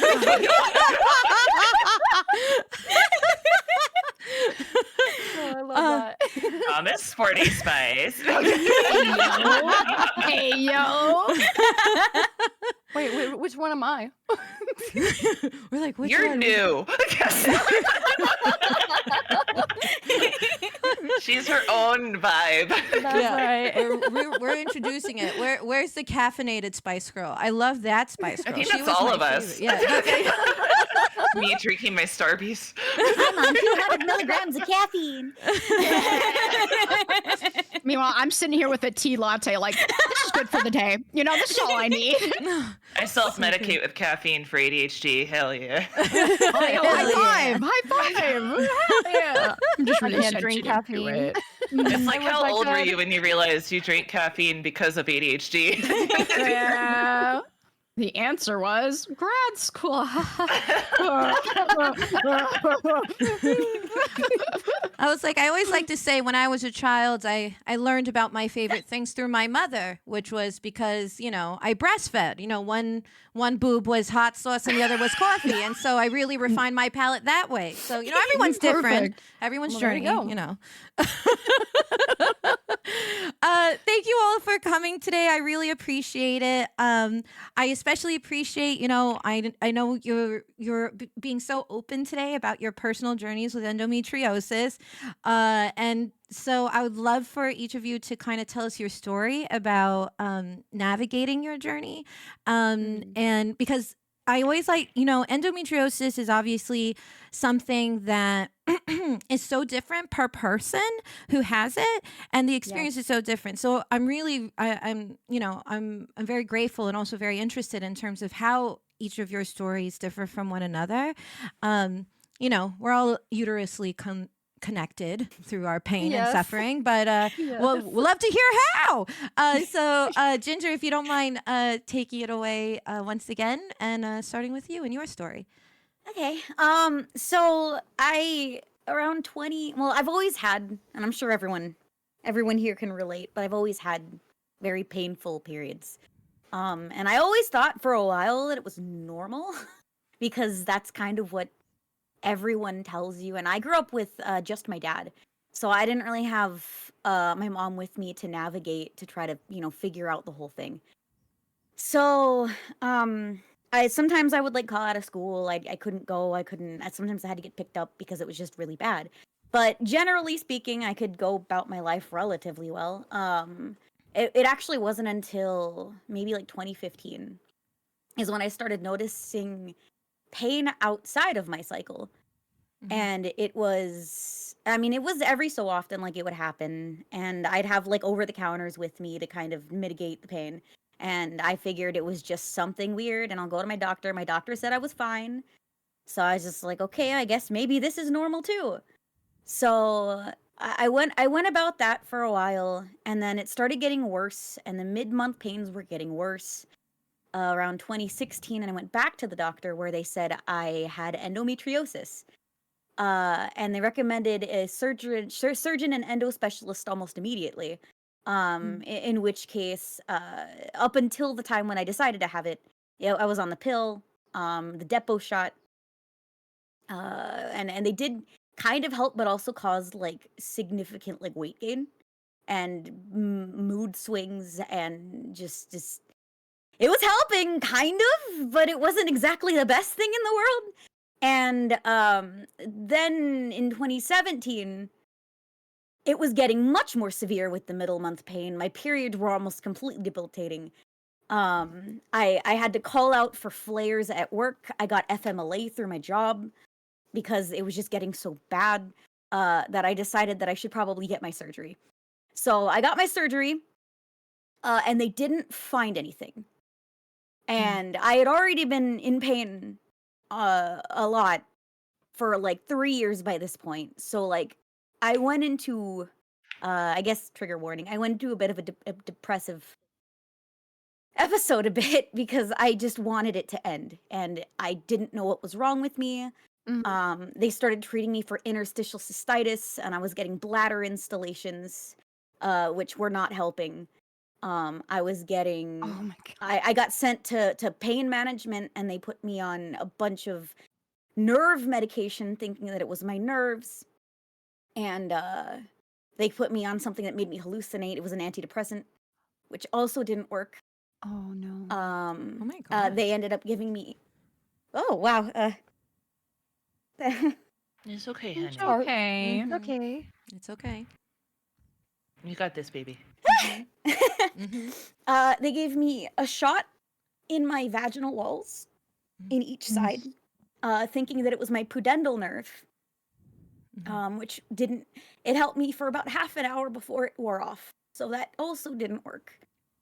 They sent me to physical therapy, where the first person that did my therapy, they found out that because of whatever was going on, I had hypertonic pelvic floor dysfunction. And they were supposed to do something to relax the muscles, but that doctor made me do Kegels for 2 months, and it made it worse. Oh and, god. and even worse. And I was still struggling with going to work. I was still trying to function. I couldn't exercise. I used to be a very active person. I would play sports. I would dance. I would go on walks for several hours, but it's gotten to the point where I couldn't walk around for more than half an hour without flaring up. They finally sent me to the right type of physical therapist where they did trigger point releases inside. And that did help a little bit, but it didn't solve the problem. Because as soon as I left, it started up again. By this point, I had talked to my doctor and said, "Are you sure that because they said I absolutely didn't have it after they didn't find anything. It was like a definite, you don't have it."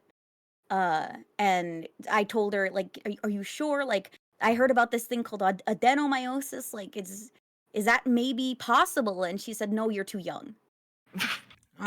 Okay. Okay. And I was like, okay, well, I may get a second opinion because nothing is helping, and I don't want to sit here and get pain management and not get it fixed. And then she kind of got a bit dismissive of me after that, and so I went to go get my second opinion.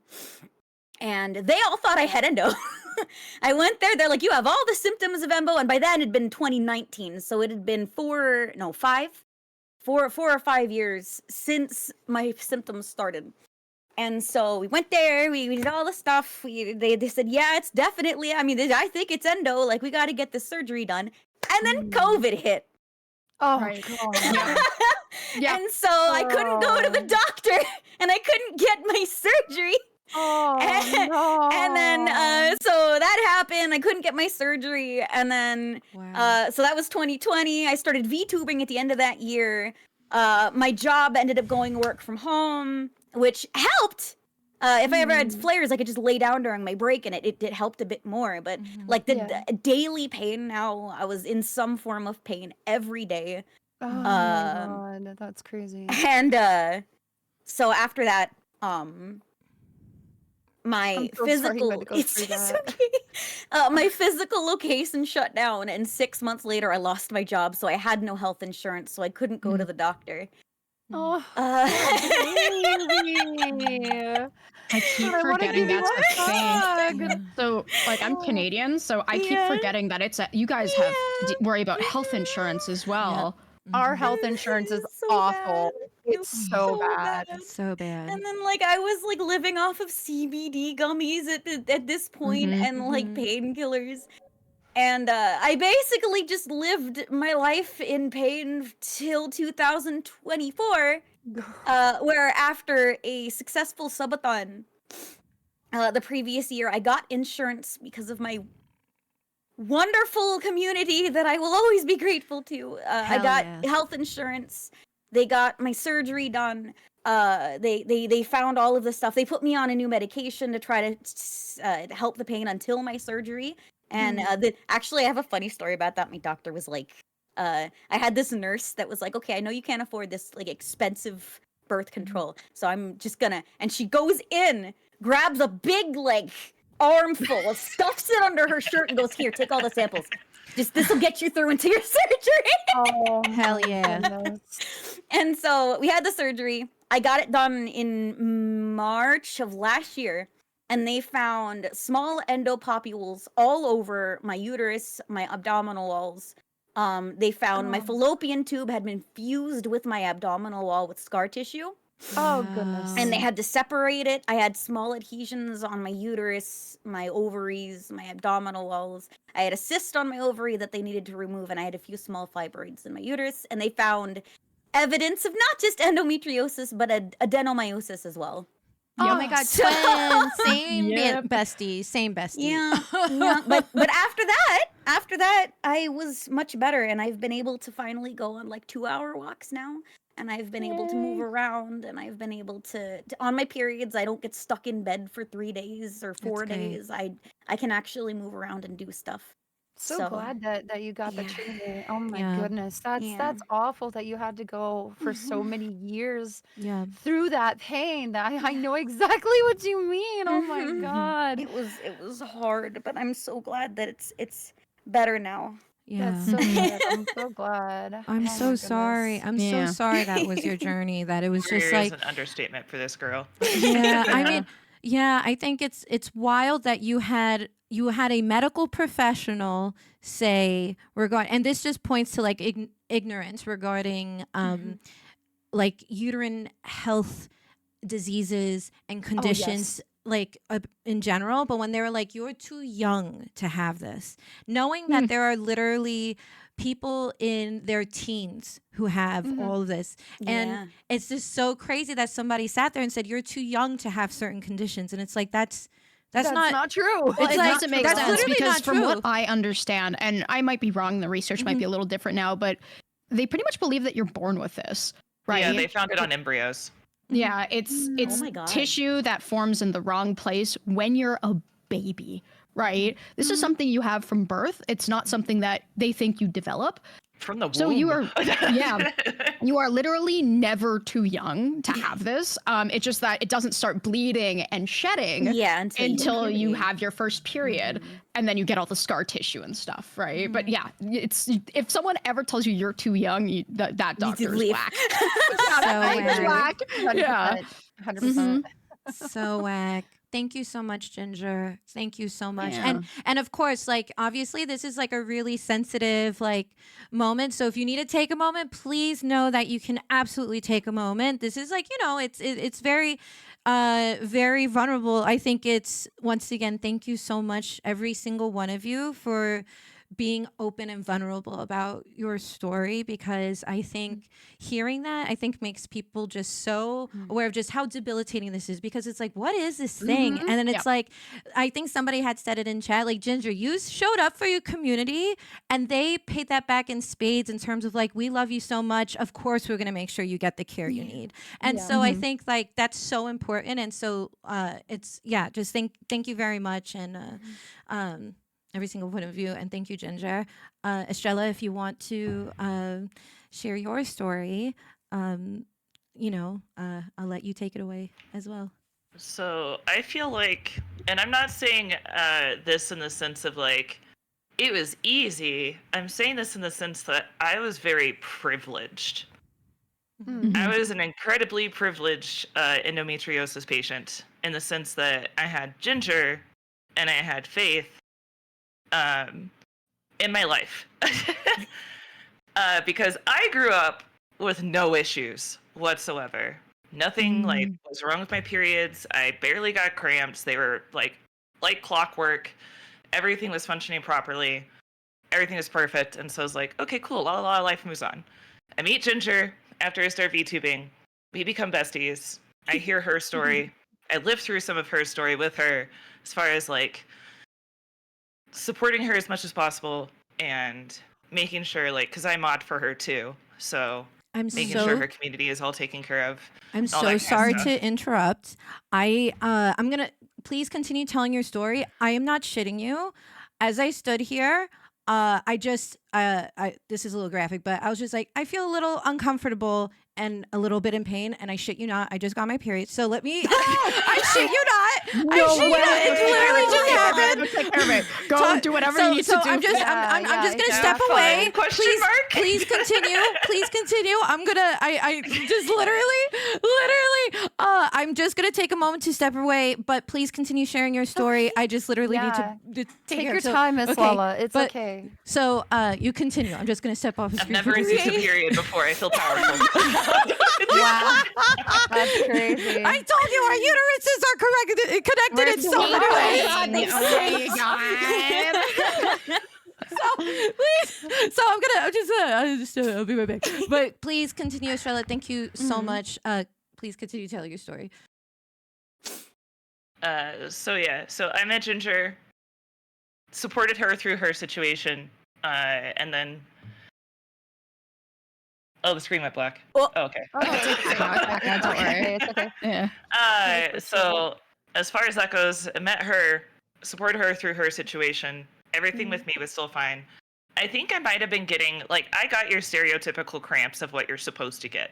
Yeah. Like, you're supposed to only get, like, the twinges. You're supposed to be able to live your daily life. You're supposed to do everything. Mhm. And so I was like, okay, life moves on. And then, like, I think it was about 2 years ago. And this is, like, I knew I was friends with Faith. I think Faith had just gone through her surgery, too. And I was living through that, and I was like, okay, cool. Support Faith. If you guys don't know, it's Faith VTCH. She's a sweetheart. Went through all that, and then I started getting, like, about 2 years ago, I started getting, like, painful periods, and I was like, this better not fucking be endometriosis. I was like, I swear to God, I swear. And, like, I'm sitting here thinking, like, oh, I'm probably just like, I'm probably just overthinking it. Like, I know that people, like, joke about this all the time, but TikTok likes to diagnose you with stuff. Right. And then you're like, Yes, it and then you does. start thinking about it, and you're like, that's not completely wrong. So I was thinking I probably had either PCOS or something else, and I was like, okay, because it was still, like, not debilitating. So I was like, ooh, this is kind of rough. Like, it is what it is. Take some ibuprofen, use a heating pad. Life moves on. So it's like, all right. And it started with, like, day one pain. And I went to the gynecologist, and I was like, hey, I'm having this pain. I only knew Ginger's side at this point. Okay, yeah, so it was just Ginger. I only knew Ginger's side at this point. So I'm sitting here thinking that endometriosis is like a daily, you're fighting for your life type situation. And I was like, I'm not in that bad of shape, so this is probably fine. And so I was like, okay. And so I went to the gynecologist, and she's like, so we can set you up for an ultrasound just to make sure there's, like, nothing else going on. And I was like, okay, cool. And then she's like, have you considered an IUD? And I was like, I have a connective tissue syndrome. I was like, so I'm kind of terrified with all the horror stories I've heard of IUDs for normal, healthy people. I'm kind of concerned that it would cause a lot of problems in me specifically. I now know that it won't, because uterine tissue is different for the connective tissue side. And according to my surgeon, it should be fine. But it just wasn't something that I was ready to go through. I was like, with all my health issues and, like, everything else I'm going through, I was like, I don't want to deal with that. So I kind of, like, put it on the back burner for a while, because, like, mine and Ginger's community know that I'm blind, so I don't drive for obvious reasons. Right. So I was just like, can't schedule things super often. Like, my roommate works Monday through Friday. Like, it is what it is. It's not that bad. And so, like, kept having periods. It started with, like, day one pain. I would be debilitated for, like, 6 to 12 hours, go to bed, wake up, be like, okay, back to normal pain. It sucks, but it's not that bad. Then it moved to, like, the day before and the day of. Then it kept progressing, and, like, it seemed like every single month it got worse. Every single time, I shed, it got worse and worse. And I was like, okay, this is still progressing, but they don't think it's endometriosis. Like, I don't know. I'm really starting to. Then Faith went through her situation, and we were talking back and forth, and she's like, yeah, they like, blah, blah, blah, blah. That's her story, not mine to share. So we were talking back and forth about it. I was like, I don't know. Like, I think it could be, like, PCOS. It could be something else. So, like, I was like, you know what? Let me just go ahead and try and get that ultrasound. Because even my roommate, he was like, girl, you need to do something. This isn't okay. This isn't normal. You shouldn't be going through this. No. You really, really, really need to go back to the doctor. And I was like, okay, fine. I scheduled the ultrasound, got it taken care of, because the extra caveat to this is that I was living on the East Coast at the time. And my roommate just got news that he was going to be moving to MST. So I was like, oh shit. So I had to decide if I wanted to go too, or if I wanted to go back to my home state. So I was like, you know what? Fuck it. We ball. And so I decided that I was going to go to the west side.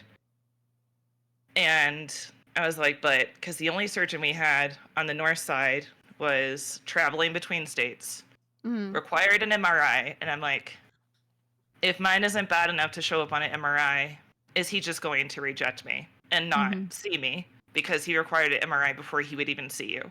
Right. So I was like, okay. And there was no way I was going to get in on time. And so I was talking to Faith about it. And she's like, hang on, let me do some stuff. And I was like, okay, cool.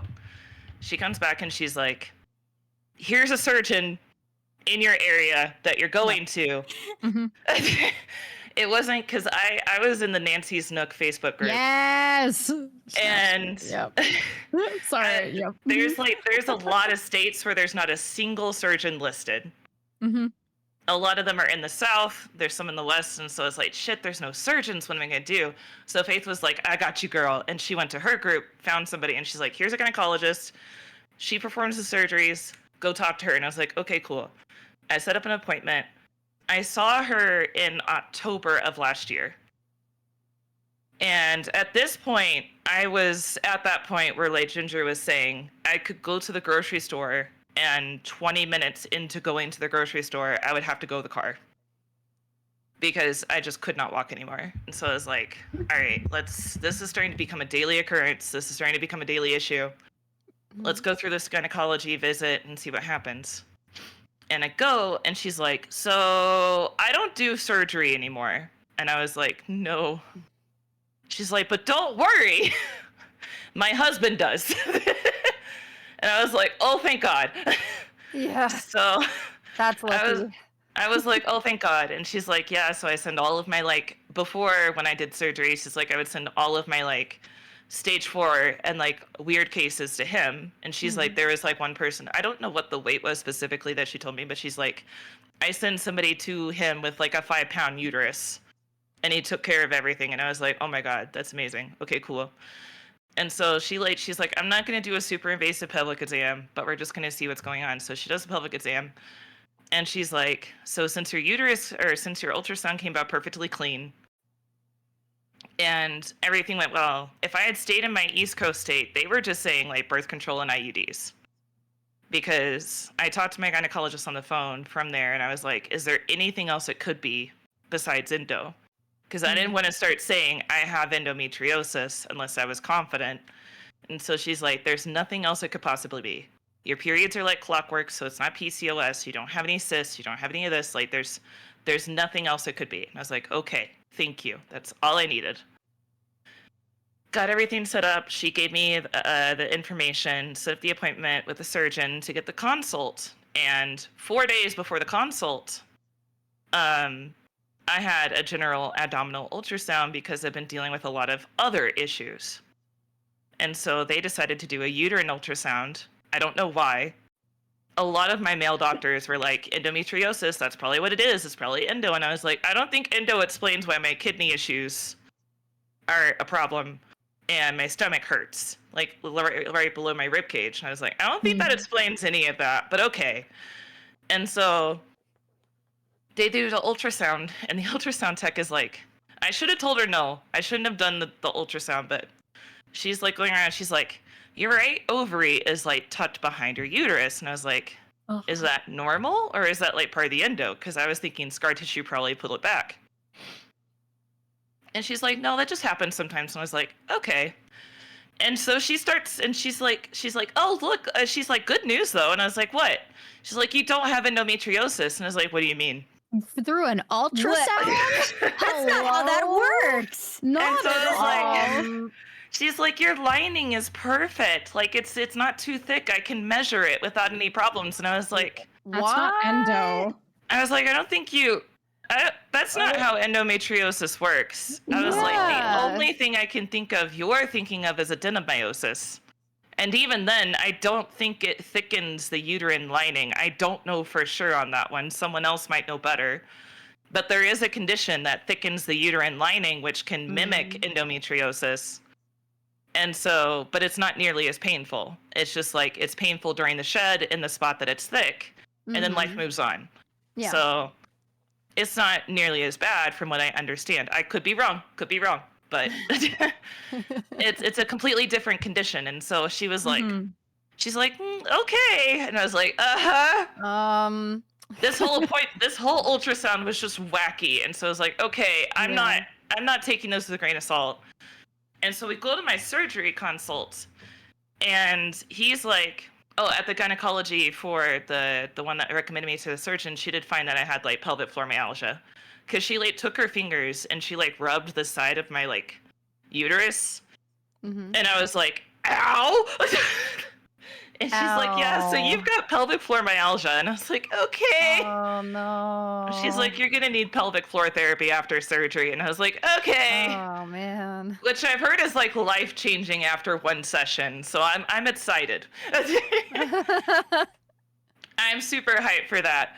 But the surgeon, though, I went into the consult and I was like, I told him the story of the ultrasound and everything. I was like, oh, thank God. Like, because he's like, I'm not even going to do a pelvic exam on you.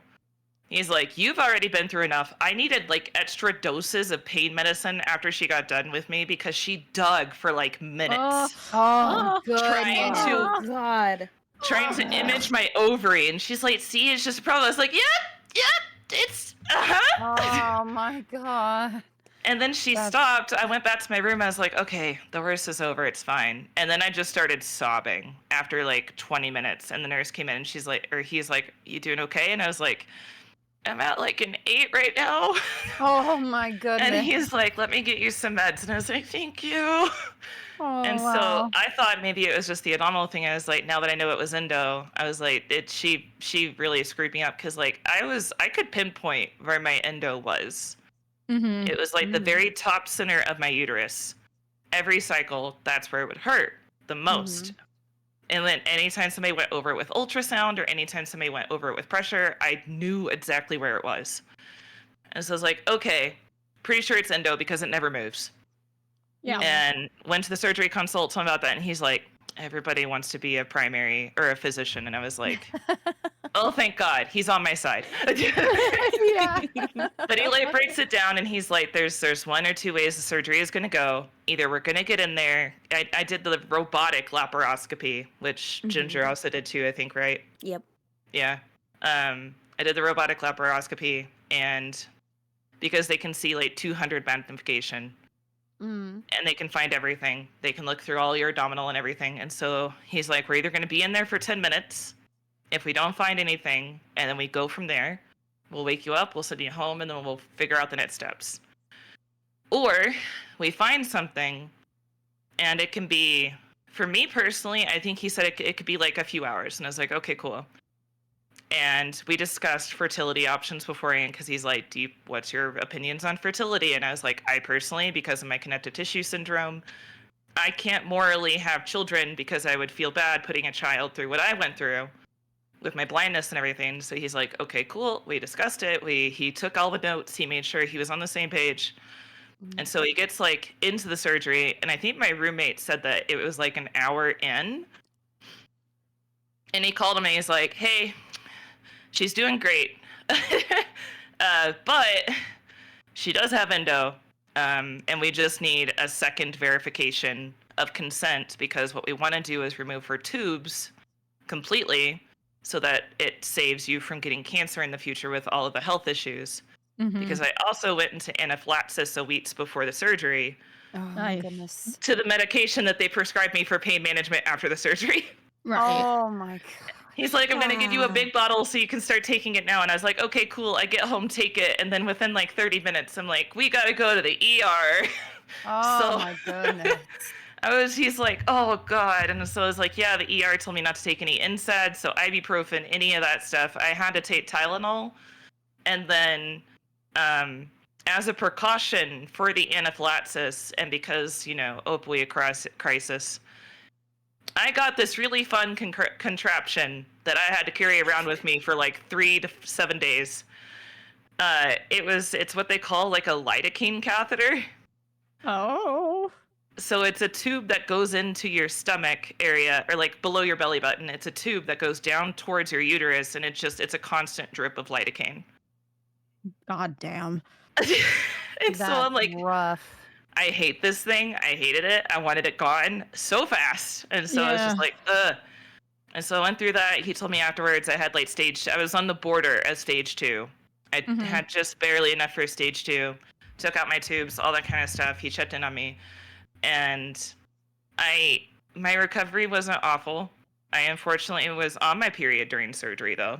Oh no. So I had to deal with that during my recovery. And then they did warn me. The nurses warned me, he warned me, his wife warned me, everybody warned me. They're like, your first 2 periods are gonna suck ass. And I was like, okay.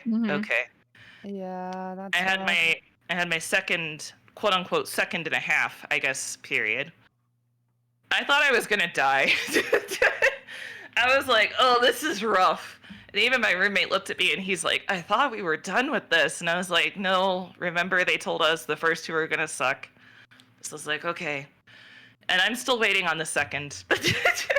I just got out of my 8-week recovery period, but unfortunately I developed like a gastro delay, which causes a lot of I can't process food like I'm supposed to. Right. And so when I did my endoscopy, they're like, yes, you still had food in your stomach after 12 hours. So I was like, okay. So I can't take any NSAIDs anymore anyway, because they'll get me ulcers. And then it also apparently has taken away my period this month. So I'm like, I don't know if this is a good thing or a bad thing. Either I'm about to go through really bad pain, or I'm going to get really lucky. And it's going to be like, oh, it's going to be no big deal because it's so far away from the surgery. But I don't think that's how it works. So I'm like dreading it. I'm like, oh, please. And I get like tiny twinges. I've had one like last week and I had one like yesterday. Get like tiny little twinges. And I'm like, oh, is it going to start? Is it going to start? And then it doesn't. And then I'm like, shit. Right.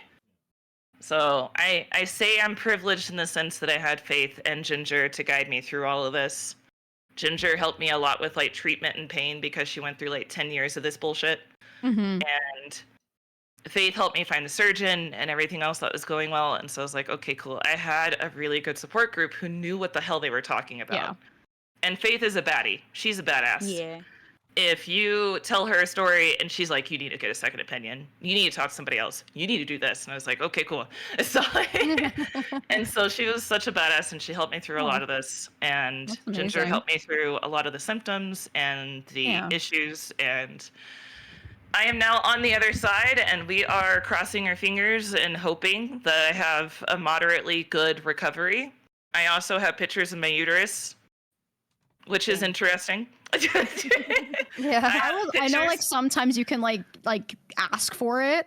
Like the way I would like take it and just punt it, you know what I mean? Just like watch that shit fly. No, here's the thing though. I don't think anything, if you get robotic laparoscopy, which I highly recommend, it's like the most accurate, it's the most like well done. And my specific surgeon said that like he specifically did the one where you like cut everything out instead of burning it. And so he said, like, I don't know how true this is because I know they still burn off ENDO for some people.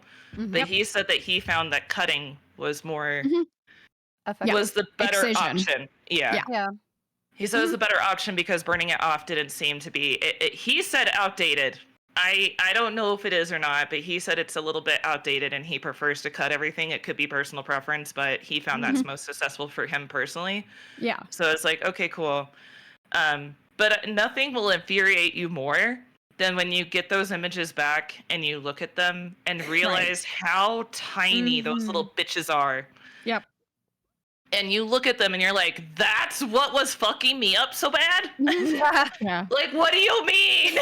Yeah. These tiny little, like, ink drop, like an ink drop pin mark on your uterus causes you to be debilitating pain 90% of your life. And you're just like, what? It turned out the scar tissue was actually what was pulling my right ovary back behind my uterus. Big shocker. All right. Yep. But it was just like one of those things where you're just like, are you kidding me? I'd sent Ginger a message too. I was like, I think this is the one thing that pissed me off the most. And she's like, oh yeah, you look at those pictures and you're like, what the fuck? Yeah, so I had people that went through it. I was privileged. I only had to suffer for 2 years, hopefully, fingers crossed. That's my story. Yeah, thank you for sharing with us. Yeah, thank you for sharing with Yeah. us. Like, because even though technically you didn't have to deal with any issues for a while, it doesn't matter because once it Yeah. starts, you deal with Mhm. all the It's- same yeah. issues, right? It's most all the painful. same All the problems. same thing. Yeah, and I think like something that's pretty common is that lots of people don't find out until they're trying to get pregnant, right? Oh, Yes. yeah. Because like either they don't have that much, like they don't actively have that much pain, or like what is the characteristic pain, quote unquote, of endo, or they're not taken seriously, right? Yeah. And There's, then like- but of course fertility is the most important aspect of someone with a uterus, right? Like obviously that's what we all care about the most. That's actually the sad thing is like if you're in, and I'm gonna say this because everybody will probably know what I'm talking about, and it's obviously not actually talking about religion, but if you're in the Bible Belt, Mhm. I heard that it was really good to just tell your doctor that you're trying to get pregnant. Right. Right. Just They'll use take that. it more seriously. Right. Yeah, and they'll be like, oh God, we need to figure out what's going on then because you gotta have a child. Yeah. And then after surgery, you're like, okay, bye. Yeah. Yep. But it's like, and then the hysterectomies too are a really issue. A lot of doctors are still uneducated about endo, so their big solution to fixing endometriosis is just giving you a hysterectomy. Yeah. Right. And so it's like, if you hear that, from what I understand from like Nancy's note specifically, is that they said if anybody suggests a hysterectomy for just endometriosis, run. Yeah. Run far away, Like, because it it only can't- helps adenomyosis. Right. Right. Like if your endo is on your uterus, it can get rid of that, but you can still have like Bladder, endometrial tissues bowels. everywhere Yeah. else, and the scar tissue doesn't go away, right? So like the damage that's already been done is not going to go away when you remove your uterus, right? Yeah, so that's it's not what a they cure. were. That's what they like. Endo. I saw a graphic. So our internet went out like a while back, and we didn't. So I was like scrolling on the remains of my Facebook because we have really, really, really bad cell service here, and so I was like scrolling the remains of what Facebook loaded for me before the internet went out, and I saw a graphic that said where they found endometriosis before, and they have found it in some of the wildest places. Yep. Here's yeah. the list. Here's the list. Can't they find them in your like on your lungs or something? Your Like- lungs. Even more than that, under the eye. I Oh saw my that. God. Yeah, that was on here. Kidney, liver, bowels, brain. Yep. In your sinuses, your diaphragm, gallbladder, stomach, appendix, belly button, fingers, Fingers? and muscles, spleen, and then one of my friends actually, she had it on the ends of her nerves. Right. And That's so it was terrible. causing a lot of hip and back pain for her. Oh my God. Well, again, chat, like everyone in chat who's like, that's crazy. You got to remember, this is something that we think exists from the moment you are like, you start forming as a fetus, Yeah. right? It's tissue growing in the wrong place. Yeah. So that technically means it can grow anywhere. It's more likely to grow near your uterus, but it's tissue that can end up anywhere. And they mean anywhere, right? Oh, and it also feeds itself. It produces its own estrogen so that it can feed itself and reproduce. So it's fun. It's Isn't that very such a fun fact? I It call offer- it the scarlet rot. Yeah, really. Oh my god. It operates very similarly to cancer, which is wild. Mhm. Yeah. Mhm. Yeah. Evil little shit. Yeah. Exactly. Okay. So I don't know if I should wait until the outbreak is over or I think Lala's back. Oh. Hello? Hello? Hello, Miss Lala. Are you all right? Oh, Yeah, are you okay? she's still muted, I Okay. think. Oh. Oh. Yeah. Oh. No, it's okay. Are you okay? Oh, okay. Whoa. Are you okay? Sorry about that. I was waiting for a natural moment to kind of find a pause because I could hear everything even though I was muted. And so it's like I definitely don't want to interrupt because there's so much important things that were being discussed and every time like I had to like navigate my model, it would like blink out of the screen. So that's why I was like waiting because I noticed. I was like, you were so- bobbing and weaving in and out. So I was like, I was like, Phasing it was in like tracking- an SCP. Yeah, it was like tracking me, and I'm like literally. I wish it was like like my actual camera was on because I was like crawling on all fours, being like, "Oh no, my phone is tracking me as I'm trying to run to the bathroom." Are you okay? Are you okay? Oh Miss God! Lala? I look like I'm in a sci-fi movie because it's like rigging everything up. My husband, my husband has been here and like watching streams. So immediately when he heard that, he like rushed into the room and literally it was us scrambling around to like get set up. So I just took painkiller. I am wrapped in a million different heating pads and things, and I am good. I'm now sitting. I was standing before, and now I am sitting, and so I am good, and all that. But yeah, I'm so Pamela, you're a scientist, so I really appreciate like you being able to provide that information, like to back, like because we're sharing our stories and people are like, "What? That's crazy that you have like this thing can grow everywhere." It's like, yeah, it literally like there is a common comparison of it to cancer, and so. It's like, yeah, isn't that crazy? But you don't know about it, like you know what I mean. So, so it is wild, and thank you so. Oh my God! Oh, scared the shit out of me. Oh. Sorry. I'm so sorry. Oh, my dog knocked. Are you something okay? over. My dog knocked Are you something okay? over. He's okay. He was okay. He got started too. Okay. But Estrella, thank There you so is- much for sharing that, and like, and I think when we spoke, you were the one who told me also about Nancy's Nook. I know that was mentioned earlier, but Nancy's Nook, yeah, is a great resource outside of like that. So you can find information, surgeons, doctors, all that different stuff. If you it's ran by think- medical professionals. Yeah. so it's really really great because I think like we were saying like there is so much ignorance, and it's crazy because somebody also mentioned this earlier, like you see depictions of different like diseases in media, and that also helps for awareness, but you don't know of a story about like at least I can't think of one on the top of my head where like here's a major motion picture or a television show about somebody with endo. You know what I mean? So like people, that also contributes to like just general lack of awareness that this thing is a thing, but it's as pervasive. It's almost as pervasive as like a cancer outbreak in a body. It's just it's just different tissue. It operates in the same way. So that's why it's amazing. But thank you so much for doing that, and also thank you all so much for carrying the ship while I had to deal with that. That was just wild. I was literally I was like yesterday. I was like, oh, I feel a little weird. I was like. I feel a little weird. And I was like, but I think it's just because I haven't slept and all this stuff. And I was like, I'll be fine. And I feel like I Beetlejuiced it. I like said it 3 times, and all of a sudden, like I summoned it into my body. So, but it's crazy because I don't know if any of you are like this, but like immediately when I get my period, it's as if like somebody stuck a helium tank in my butt and I just start inflating. Like I get endo billy really, really badly. So Oh, I'm yeah. like, The same thing happens to me too. I was just like, so I'm like, okay, I have to change my pants now because all of a sudden I can't wear these right now. But thank you so much for being so patient, and thanks for holding the space and all that.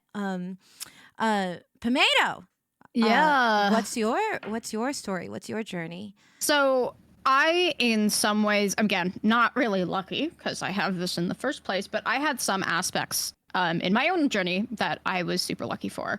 So I will never forget the day of my first period because people in my community know this. I like to sleep. Oh, I love sleeping. I don't wake up very easily. I can sleep like the best of them.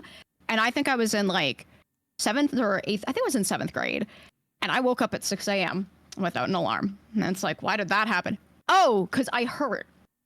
I'll never forget it. I remember going downstairs. I was on the couch and it just hurt so bad. And I could not figure out why.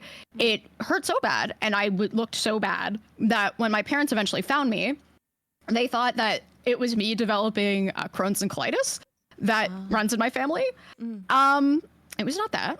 Eventually, I went to the bathroom and realized that this is an educational moment. When you get your first period, lots of the time it isn't red, it's brown, right? So I saw that. I'm like, oh, wait a second. It's coming from not the butt. It is coming from the other place. Oh, this is my period, right? And it was, even the first one just sucked. And I remember that my pediatrician said, you should take a Tylenol. And the Tylenol didn't work. And then he said, you should take 2 Tylenols. And my mom was like, F that. Because she also had bad periods. She didn't have endo. They checked her and she didn't have it. But she knew that bad periods it's not a Tylenol type ordeal, right? So she got me on naproxen, right? I'm just gonna point this out. Anonymous Pommunist. I just Thank saw you for that. donating 500. I love you. Hell yeah! Thank And we you. reached 3,500. I just saw that. Holy moly! Let's go! Yeah, let's go! Hell fucking yeah! Let's go! Pommunist! Hell yeah! Thank you, Pommunist. That's very generous of you. Thank you so much. And welcome on in, Gavi. Gabi was a guest at the Hope for Endo stream last year. Gabi has, Gabi shared her story, so it's nice to see you, baby. Welcome on in. But, wow, amazing. Thank you so much. Thank you so much, Pommunist. That's amazing. Thanks for bringing your community. Oh, I looked up. I'm like, wait a second. Wait a second. Those are one of mine. Those are one of my kids. Yeah. That's Anyways, so the way that I was lucky is that I had an advocate, and that advocate was my mom. Right? She had bad periods. She didn't have endo, but she had bad periods. So she took me seriously when I was like, this hurts really bad. And almost immediately she got me in to see a gynecologist. The first one I went to was just a standard gynecologist. I'll never forget being like 12 years old, sitting in a gynecology office surrounded by all these posters about pregnancy and having these old ladies looking at me weird because they thought I was like 12 years old and pregnant. And I'm just like, ma'am, my periods just hurt really bad. That didn't end up working out, but eventually I actually found a pediatric gynecologist. And she was amazing. I think from the time I was either 12 or 13, I was put on birth control immediately. Wow. Which is a really big deal, because basically it means that you can have your periods less. And kind of like we mentioned, endometriosis is the tissue that grows in endometrial tissue that grows in the wrong place. So when you have your periods, it bleeds and sheds into your abdomen, causing scar tissue. So the more you can minimize your periods, the better the progression is, right? Now it still progresses. I still had periods and they still shreked my life, like, to be perfectly frank. I would miss weeks, like a week at least each month. And that gets worse with time. One of like the hallmark things about endo is it gets worse with time, right? So it was progressively getting worse and worse. And it was even at the point where I would get cramping before my period, which sucked. Like, I always knew when it was coming. I was never surprised by my period. It always let itself be known well in advance. So it made school really difficult. I missed a lot of time. And eventually I was in university. And I don't remember what the course of action was, but I think I had been switching around birth control because sometimes birth control will stop working, or it won't work anymore. And they suggested that my gynecologist said, like, let's try an IUD on you. Again, this entire time she had been treating me like I had endo, but she had never done the laparoscopy because it was just like, we'll just proceed as is, right? So I had an IUD, and unfortunately, I was not one of the people that an IUD was good for.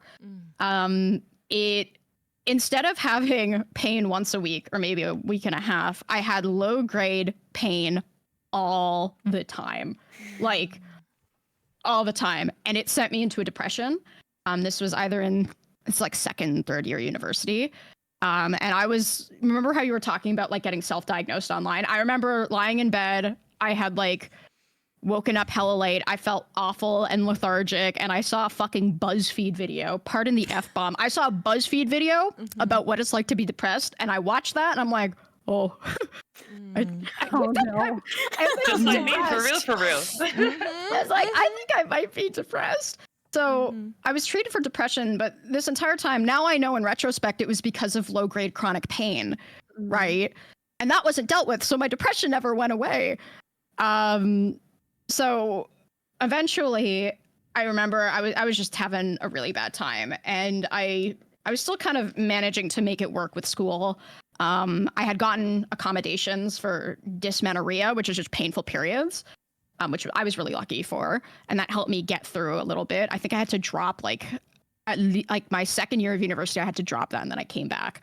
But I remember what happened. I was doing a co-op term. So this is like the lucky part of being in science, I guess. I was doing like an internship, like an 8-month internship, because my program is an internship-based program. And I did like an paid internship in a stem cell lab, right? Which was super cool, by the way. But hilariously, that stem cell lab technically was under like the gynecology department at like the university I was doing it at. So I attended this conference that was it was like gynecology, obstetrics, gynecology, whatever. And I sat there at this conference watching presentation after presentation about endometrial cancer. And I sat there and I listened, and I just got so freaked out. I knew I wanted to get the IUD out anyways because it was kind of high-key ruining my life. But I then realized that, wait a second, a lot of these symptoms that I'm having might also be this. And I think I should get this checked out. Wow. So I went to my gynecologist and I said, I would like a laparoscopy. It had been 10 years since I first had my period, which is about standard, by the way. It takes around 10 years on average for people with uteruses from their first period to get diagnosed with endometriosis. I kind of put my foot down and I said, I want this IUD out, and B, I want a laparoscopy, and my gynecologist was open to it. But again, she was like, it's not like entirely necessary and blah, blah, blah, right? Because like it is seen as like, it's not an extreme, but it is a lot. It is a surgery, right? And a lot of doctors don't really want to do that unless they have to. And again, this was a good gynecologist. She always listened to me, but it's still like this weird standard of like, you don't do it right away. And chat and people in this call, but you probably already know this. The only definitive way to get diagnosed with endometriosis is with a diagnostic laparoscopy, right? Where they take the camera and they put it in your abdomen. Any other way is not enough, right? Because it's easy to miss, which is why when you hear about, oh, they did an ultrasound on me and they wanted an MRI, that's bupkis, right? You need the camera, right? Even though it's invasive. So I had that done. By the way, I just want to shout out like my gynecologist as well, because when I got my IUD in, I went to the procedure place, like, her office to do it, and it did not work.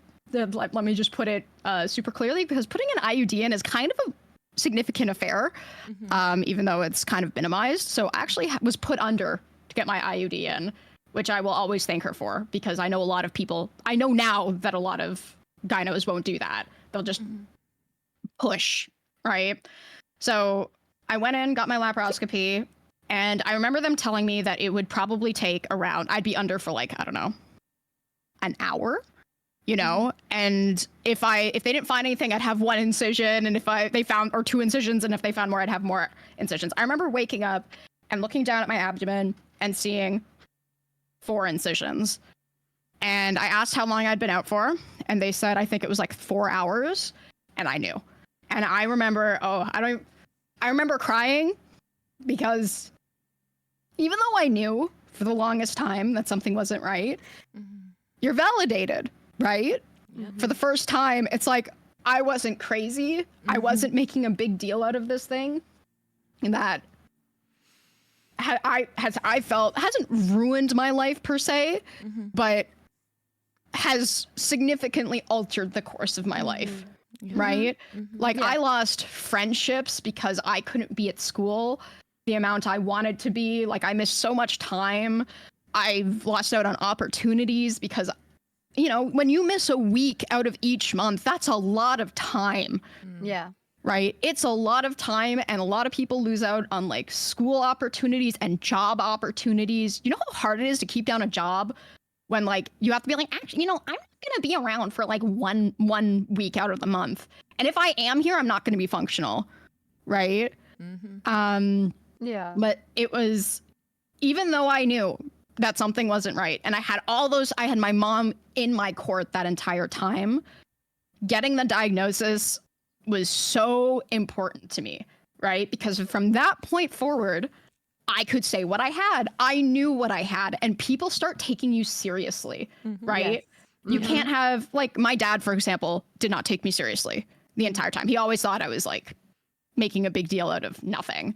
As soon as I came back with that diagnosis, the way he changed, the flip around of that. But it also, again, it helps you get accommodations for things like when you're in university. So I could go to the administrators and be like, look, I have endo, right? I am, I'm not crazy, right? I have this thing. I have this condition, right? I know how to describe this condition. It is significant, and it helped me a ton. I mean, did it make everything go away? No, but it made it easier to It validated explain. things. Yeah, it validated things, right? Like no one can ever be like, oh, you don't have anymore. I'm like, well, actually, I think I had, I can't even remember the stage. They used like 3 or 4 behind my uterus or something like that. It was like crazy shit. Like I still want to talk to my gynecologist about that. I'm like, did you really use that number? Because like, it's been a while, so I kind of forgot, but I'm pretty sure it was that number. Just a big deal. I had that. I had it on one of my ovaries. They used ablation on me. So I know we were talking earlier kind of about excision versus ablation. Excision is the gold standard, but it is more invasive. So because my primary goal was getting a diagnosis and less so like cutting the endo out, I opted for ablation. But in the future, I'll probably see if I can get excision, right? But since then, I've kind of like hopped around in terms of like treatment options, like pills and stuff like that, back on like just regular birth control. And luckily, and I feel so fortunate to be able to say this, like my periods didn't get any better, right? Well, they got better after the ablation technically, but then they start like slowly getting worse again.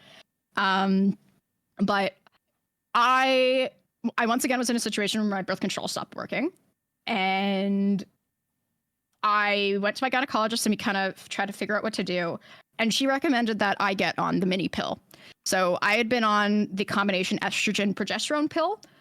And she was like, okay, we can try just one that has just progesterone, no estrogen, because she had heard that it helped, like she had seen or heard that it had it was very effective in people with endo. I'm not gonna lie, switching to that pill sucked. Oh my God, it sucked for like months. I was having a period every 2 weeks. Oh God. Jesus. Quite awful because your body's adjusting, right? I'd been on birth control since I was like 13, right? Or 12, something like that. So switching over, my body like freaked the hell out. And this was happening during grad school, by the way. This is when I had gotten into grad school. So that wasn't great. And I was trying to write my thesis, which made it even worse. And that ended up taking an extra year for partially that reason. But eventually it evened out and I don't have periods anymore. And it's great. Wow. I get like occasional cramping, like once a month-ish, and it's not a full period.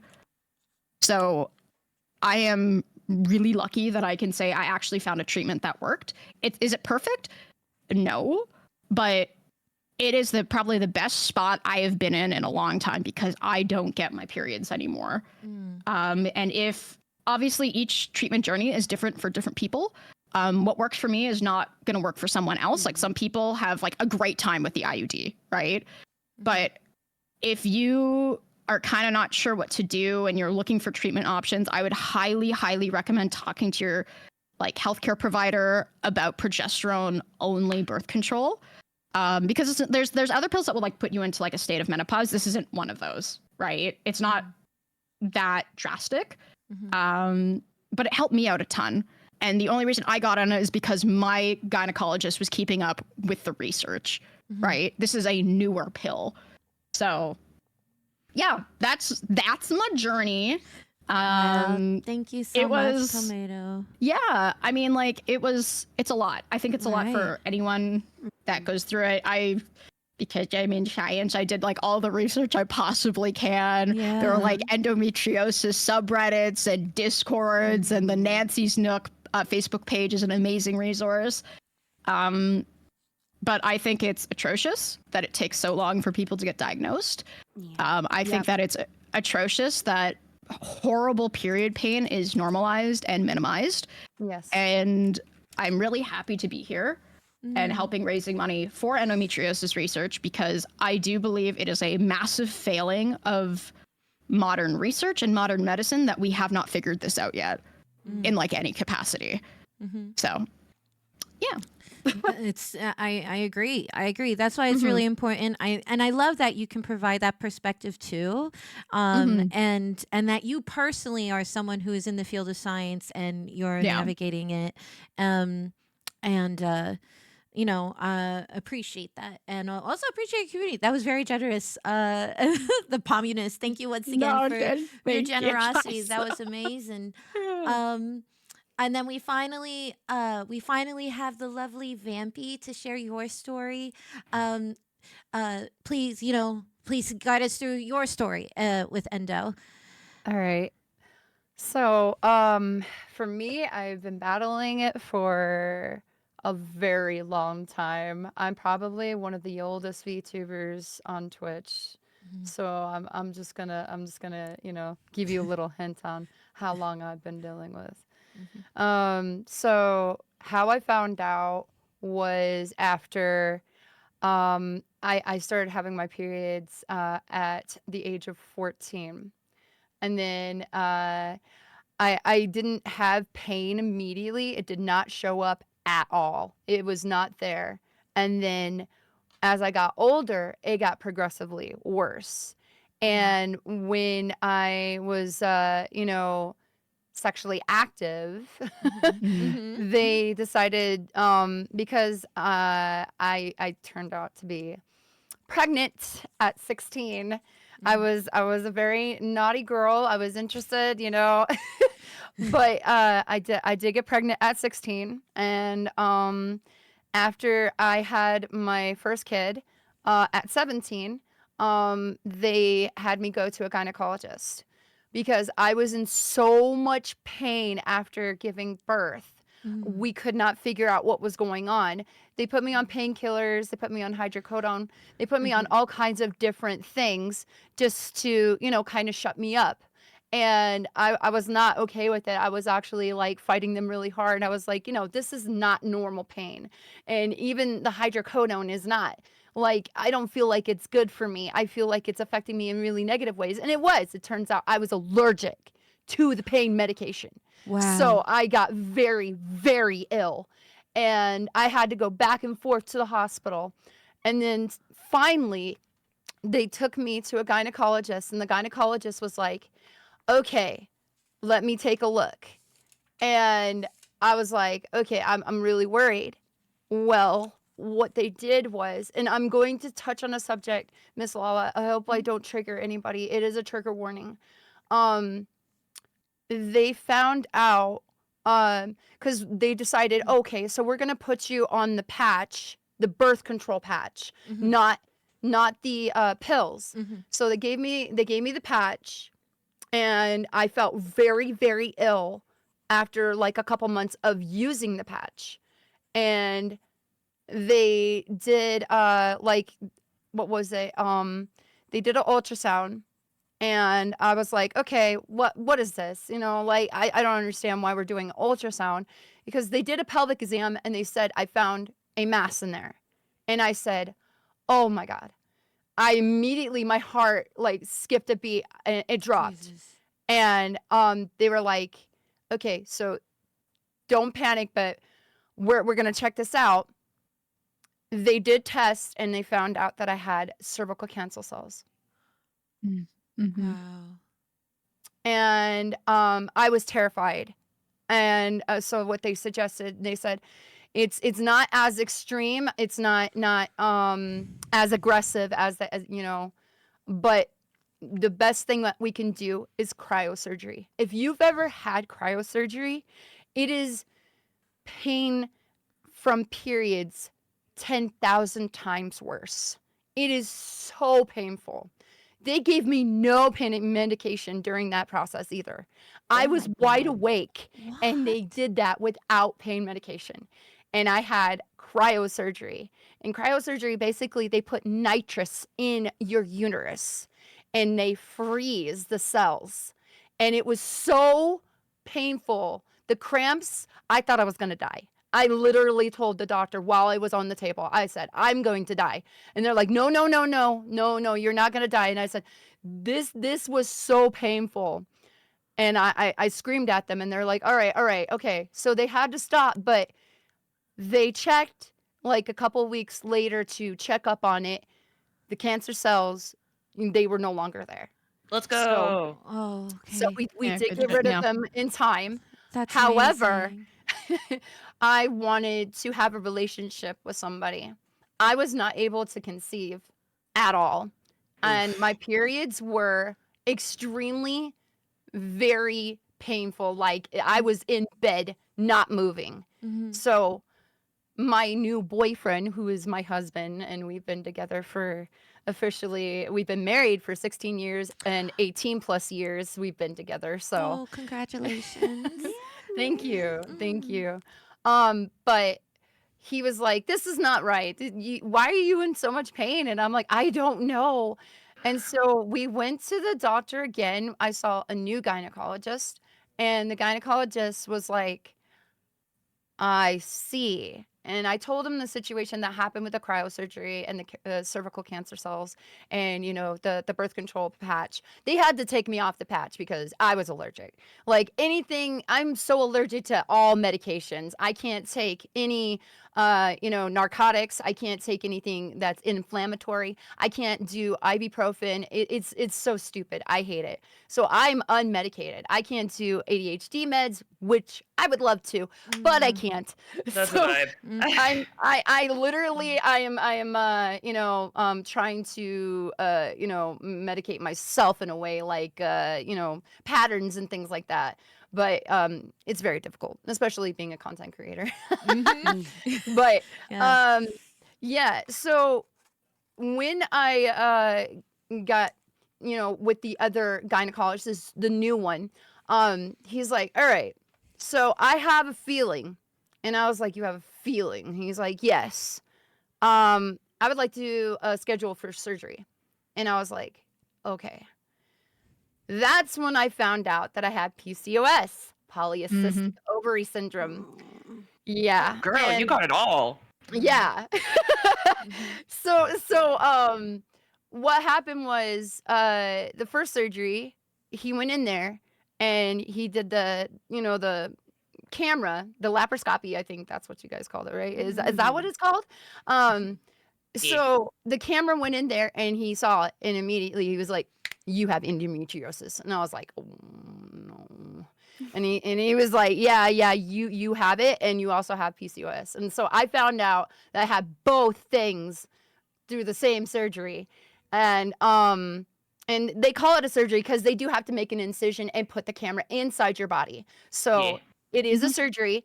And they also, they zapped it as they said zap. I don't know. Ablation. That's Yeah, ablation. yeah, that's what it is. It's a laser. They told me it was a zap. The official medical term. Yes. The zap. Yes. They zapped some of it. And I was like, okay, so everything's fine, right? I was still in a lot of pain.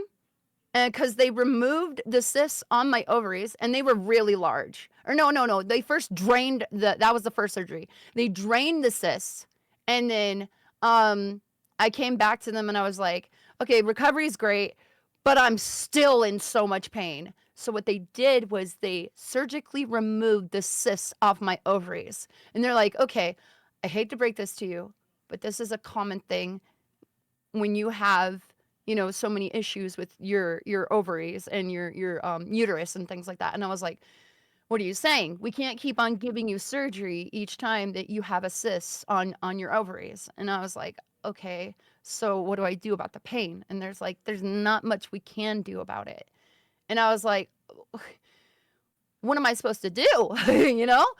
And so after the 2 surgeries, which, um, I was totally fine. I was able to finally conceive because they also diagnosed me with a tilted uterus, and I was able to conceive my second child.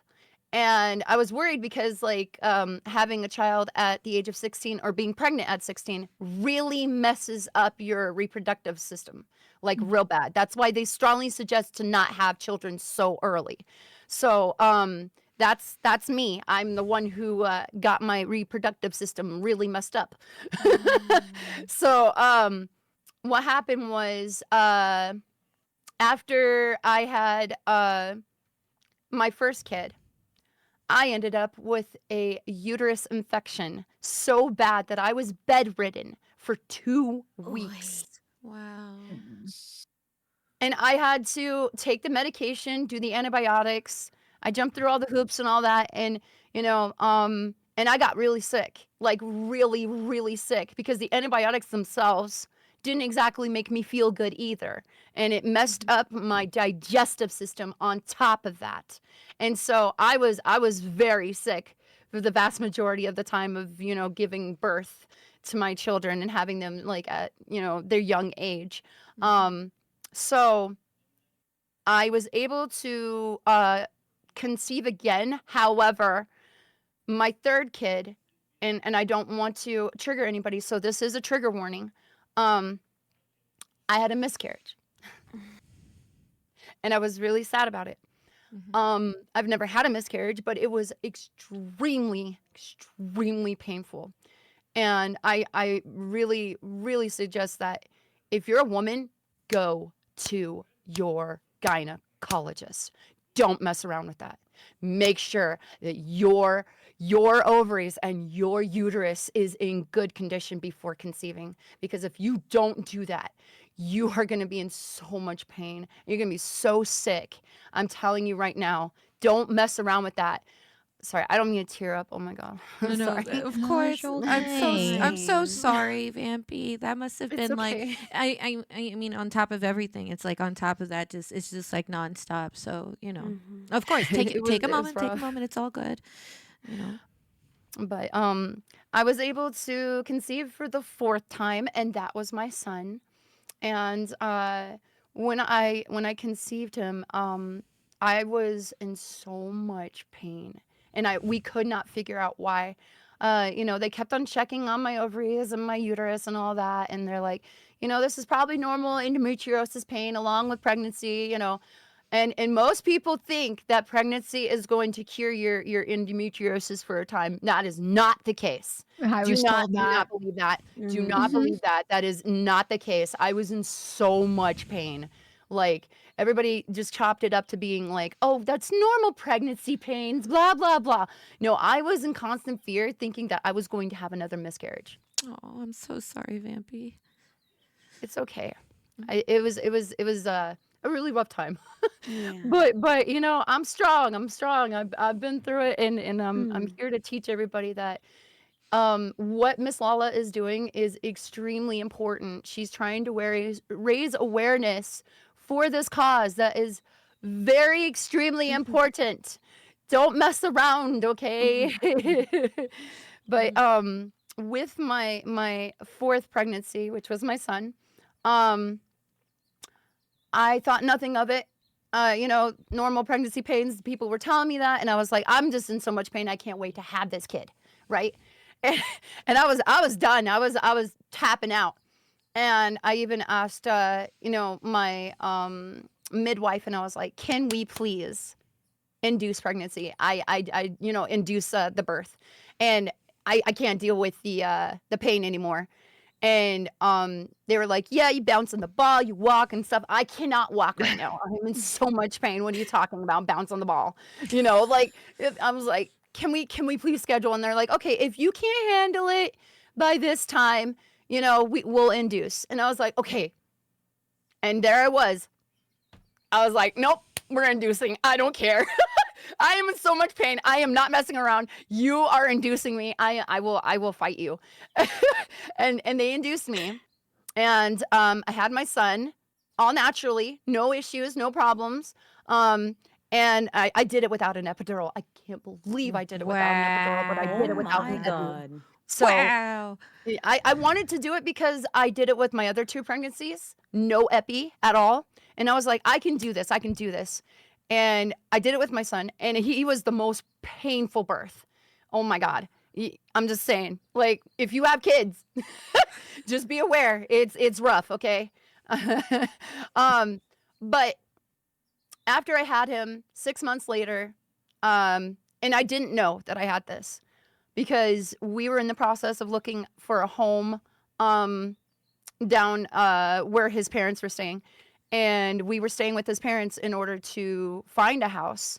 And I did not know that my body got so sick. I didn't realize it because I was so wrapped up in looking for a house. And one day I just fell down to the ground. I was like in so much pain. I was on the kitchen floor. And they were like, "Oh my God, are you okay?" And I was like, "I don't know what's going on, but I feel like I'm dying." And they were like, "Oh God." So they rushed me to the hospital, and they did an ultrasound and everything. And they found out I had an uterine infection again. Oh no. But this time the infection went out through my entire body. And Mm. I had to be like, they had to pump antibiotics through my bloodstream. I was close to sepsis, very close. And I didn't know. I had no clue because I have a very extremely high pain tolerance. I had no idea. So they put me in the hospital. I was in the hospital for about, I would say, yeah, about a week. And they had me in there, and I was living off of IVs. I could not even eat. Even if I wanted to, I could not eat. I would just throw it back up. So they just put me on a strict diet of liquids, and it was basically IVs. It was basically IVs. I couldn't even keep it down, man.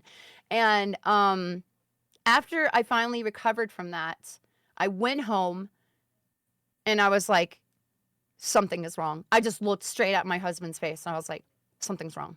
And he was like, okay, what's wrong? And I said, I don't know, but I think I should go to the hospital. And we did schedule for a surgery because they found out when I had the infection in my body, I had gallstones. And they were going to, remove my gallbladder as a routine surgery. However, my body was not waiting. It was not waiting at all. And I had to be rushed to the hospital and have an emergency surgery. They didn't, my husband had to go to work. So he thought, okay, well, even though it's an emergency surgery, it should be fine. So he had to go to work, and he thought nothing of it. He thought it was going to be fine. Turns out I died. I died for 3 minutes, and that's why it's tied to my lore. I am the undead, literally. I died for 3 minutes because they overdosed me on Dilaudid, even though I wrote it down on paper. I wrote it down on paper, and I told them, I said, don't give me any morphine or anything related to morphine. Now, I could tell you the whole story, Miss Lella, but I'm just going to say this one part, and I know this is going to sound crazy as all hell, but when I was in recovery, there was a nurse that came in after my surgery. I complained a little bit about my pain because I told them no morphine, right? And everybody else stood, they understood the assignment, except this one nurse. She came in with a giant needle, and I already had an IV and everything because of the medication and, them putting me under and all that. She put it in my IV before I could even fight her and be like, hey, don't do that. Because I knew. And here's the creepy part. This nurse, I don't know if it was from the anesthesia, but I think she had no face. She literally had no face, and she put that syringe into my IV, and I was out like a light. Yeah. So because of this whole situation, my body has been through so much. And I'm not kidding when I say this, how important it is to see your gynecologist. Don't mess around. Do not mess around. It is very extremely important to see your gynecologist, because you could be in a situation like mine, and you don't want to be. You don't want to be. I'm telling you, it's a lot of recovery and a lot of sickness. It's not fun. But yeah, that's my story. Wow. Yeah. Holy Again, moly. warrior is an understatement. Yeah. Yeah. Jesus. Yeah. Yeah. Wow. Vampy, thank you so much for sharing that. It is amazing that you were always like, sorry, I'm getting a little teary. I'm sorry. I'm sorry. It's You okay. I'm getting apologizing teary-eyed about too, honey. I was like, I can't believe you're apologizing for getting teary-eyed when you're like, I don't know, died for like 3 minutes. That's crazy. You know what I mean? It's just, she's like, oh, excuse me, I'm gonna be a little emotional for like half a second because I died. Yeah, I'm really? sorry. I know it's very inconvenient. Let me take. Never I just got apologize. a little uwu. Yeah, just add a like, I'm sorry, like, are you kidding me? Oopsies. No, please, like, absolutely, like, thank you. I'm so grateful that you were all like that you were so open and vulnerable with something, and I know that's especially really a thing that sometimes doesn't happen at specifically as VTubers. Like, we, sometimes that information is kept very privately, and people have no idea what's happening to the person who like brings them a lot of joy in their life. And I think it's just wild to hear all those journeys, and that just and how each of yours is so different too. So many of you were battling like multiple things at the same time. Yes. And that's just wild. It's just wild because it's and the one thing that's consistent is just like having to navigate, and you have to constantly advocate for yourselves. Like, it's not like a journey that it's like, great, you go to one doctor, they're like, yeah, I think you have this thing, great, bing bang boom, and it's done. It's like, no, that's why it's like, and it can come back, and it can affect in so many different ways. I mean, Yes. Vampy, you were talking about how you had multiple uterine infections, Ginger, you talked about just like step by step to step in terms of how many doctors you had to see until you finally saw someone who like really understood what was happening. Pomato, were on BC starting at like 12 or 13, and then Yep. and Stella, you have like you have multiple, you have POTS while you're navigating like endo and all like, it's just amazing. Like you said, warrior maybe is just an understatement in terms of how incredible Yeah. you are. And I love that, even like I've I know some of you longer than others, but I have seen all your stuff, and like, you're all such wonderful, light people who know how to like laugh, and like, you're honest about your situations, but you're like, you have to still live your life. And to borrow from Vampy's branding, you're all pretty fucking metal. And like, in terms Hell of yeah, I think it's so I think it's really amazing that you all I mean, just thank you for being so vulnerable and open, because I know that this is incredibly intimate and personal. So just Yeah. really, really thank you. That's very brave of you to share your journeys, and thank you so much for like just then advocating because of that, and sharing your stories. I think that's I what think like yeah. something that I don't even know how much we all individually highlighted either. It's just like how much is comorbid. So like diseases that occur together with things like Yes. endo. So Yes. I think almost, I didn't mention it, but my community knows, but I'm going to bring it up. I have tummy problems, right? Same. Like Me I too. got I IBS, also have and tummy that's problems. exactly. It's like your best outlook is usually you have a light IBS, and the worst outlook, I think someone said that their digestive system is like does not work, right? Yeah. Those Yeah. things go hand in hand. I remember I once went to get like my eyebrows waxed, and like I got talking with like my esthetician, and we somehow talked about endo and stuff because she had it or has it, and she got a hysterectomy, and she said, "Oh yeah, after my hysterectomy, my IBS went away." And I said, "What?" What? And she said, "Yeah." Turns out the entire time, all that, it was the endo. I'm like, oh, Oh my goodness. That's something they don't really talk about either, is that No. like the issue with endo growing on your bowels is you have to have a very specialized surgeon working with your gynecological surgeon, Yes. or they won't touch it Mhm. because your bowels are so fragile that if they try to remove it, it could perforate or it could cause permanent damage. So your endo surgeon will not touch it, but they will sometimes. I've seen it on Nancy's Nook where they like will partner with I don't know any words, so I'm just gonna say like a bowel surgeon. yeah. They'll Like a partner with a very gastroenterologist. Yeah, they'll partner with a very Yes, I know. specialized surgeon to work with it. And even then, it's not just going to be anybody. It's going to be a very specialized, focused person who's going to know exactly what they're doing. And that is the only way. That is the only way you'll get it off your bowels. Yeah. The wild thing about the comorbidities is like I had like what is it, UTI symptoms for a year. Just Right. every month I had to go to the doctor. They tried to fix it. It went away, but then it came back. Yep. And like, so I kept getting antibiotics before I found out that I have interstitial cystitis, and that literally did nothing.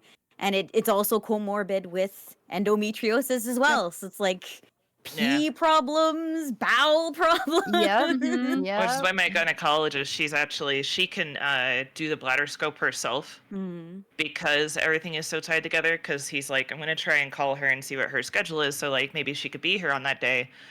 But there's two things I didn't mention during mine is that when I did my surgery consult, because the ER and my PCP were saying that it was endometriosis causing all my other issues, he said, all right, let me move some things around. Let me see what I can do here for you. And I was like, okay. He comes back and he's like, so we'll do surgery on Tuesday. And I was like, what? Oh my. He got me in within like I had 5 days to prepare for the surgery. And then he got me in there, got everything done. He came in, when I got there, it was like very late in the evening. And the nurse comes in. She's like, okay, so I think we're just waiting on him to wrap up with his last patient, and then he'll be over here and make his way to the hospital. I was like, oh, he's doing this on his off surgery day.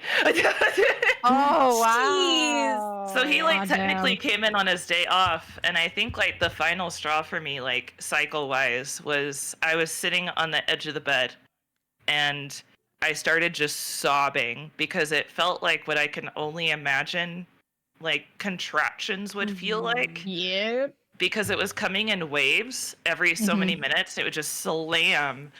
And then my roommate walked by because he heard me and he's like, are you okay? And I was like, yeah, I think it's just I almost went to the ER. I was like, I know they can't do anything for endometriosis, but I almost went to the ER with how painful it was. I was will like- say, as a person who's had children and had contractions, I would not mess around with that. Because period pains are not supposed to be consistent like contractions. That's a warning sign for your body that your body's warning you and saying you need to go to the hospital right now and get that. Like That's what my gynecologist said. She's like, if your periods are, she's like, people don't say it because it's so normalized. Because here's the thing, so many people have endo. I can't blame them for thinking it's normal because so many women have it and they think it's normal because, well, everybody else I know has it. Right. But my gynecologist told me, she's like, if anyone in your life or if anyone you know is having pain so bad that they can't go to school, go to work, get out of bed, or even just like if you're in the fetal position, find a endometriosis trained gynecologist immediately. yes. No, I felt crazy for the longest time because I was like, I Yep. don't know what's going on. Me too. Piggybacking off of what Pomato said earlier, it's like I was high off of the anesthetics. I went home. I saw my dad. He helped me into bed, and I just started crying. I was just like, I wasn't crazy. There was actually something wrong.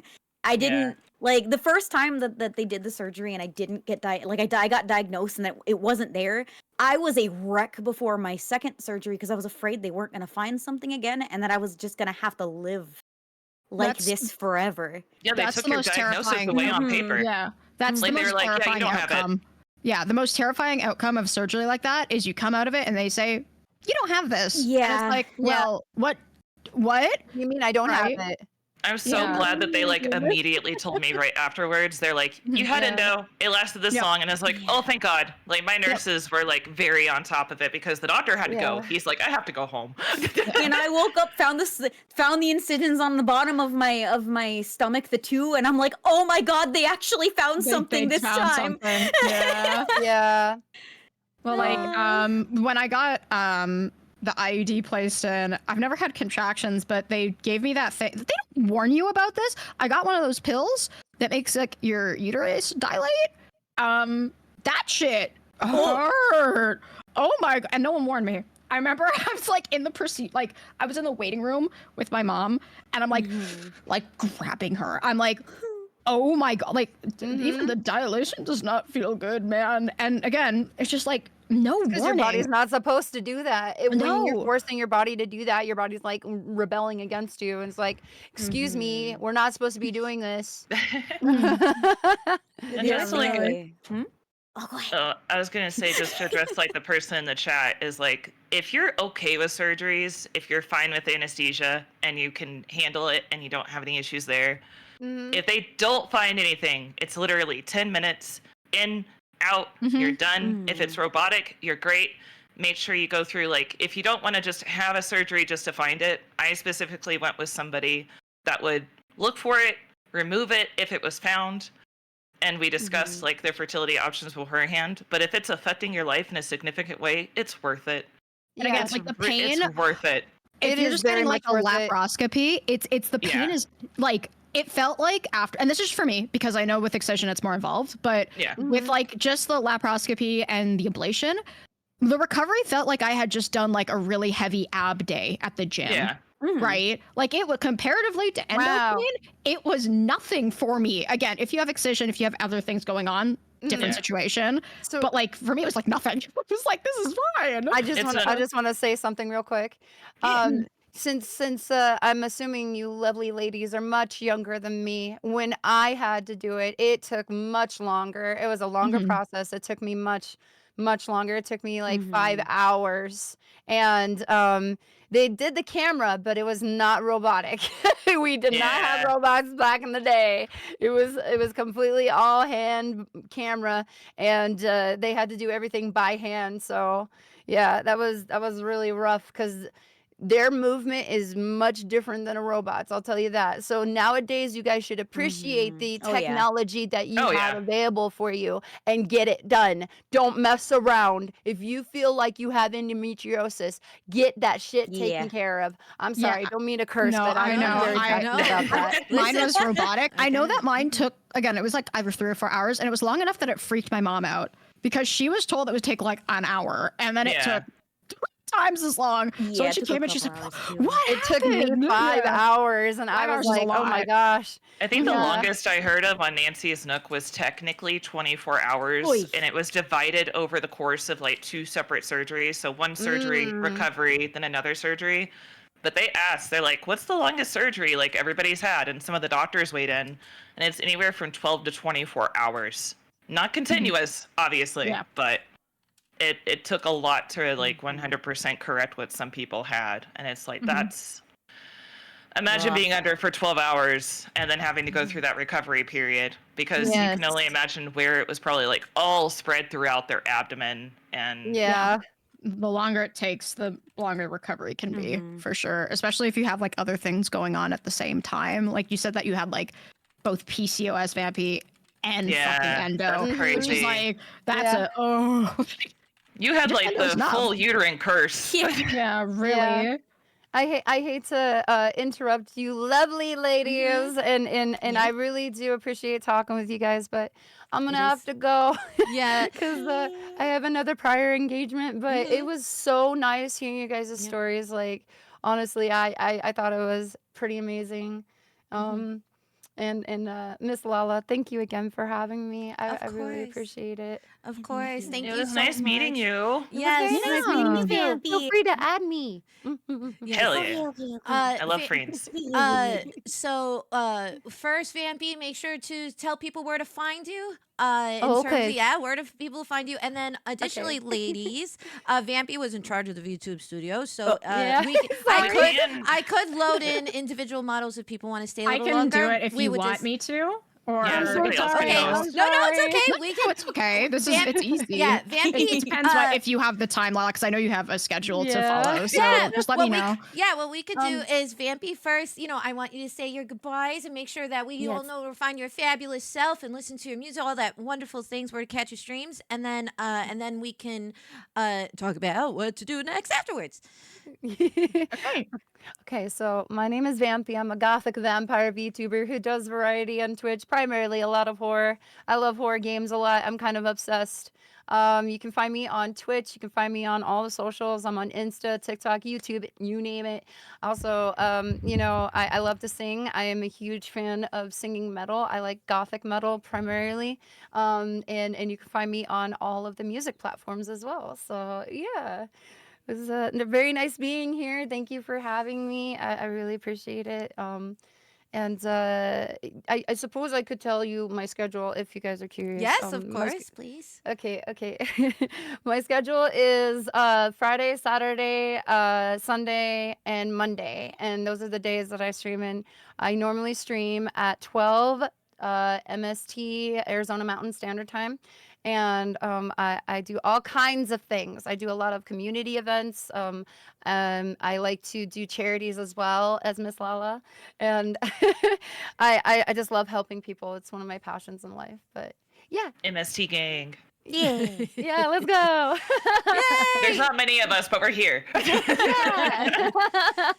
Well, thank you so much, Vampy, for joining us today. We're gonna take a brief break, maybe give us like 10 minutes, and then we'll come back. So enjoy. I'm gonna put some of that cute vibey music, and we'll be right back in like 10. Okay, thank you for your patience, and thank you for all the dodos so far in the raids. Mwah. Almost Mwah. 4K. Thank you for having me. Let's Let's get this Let's go. Woo! Yeah. okay.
Okay, we are continuing.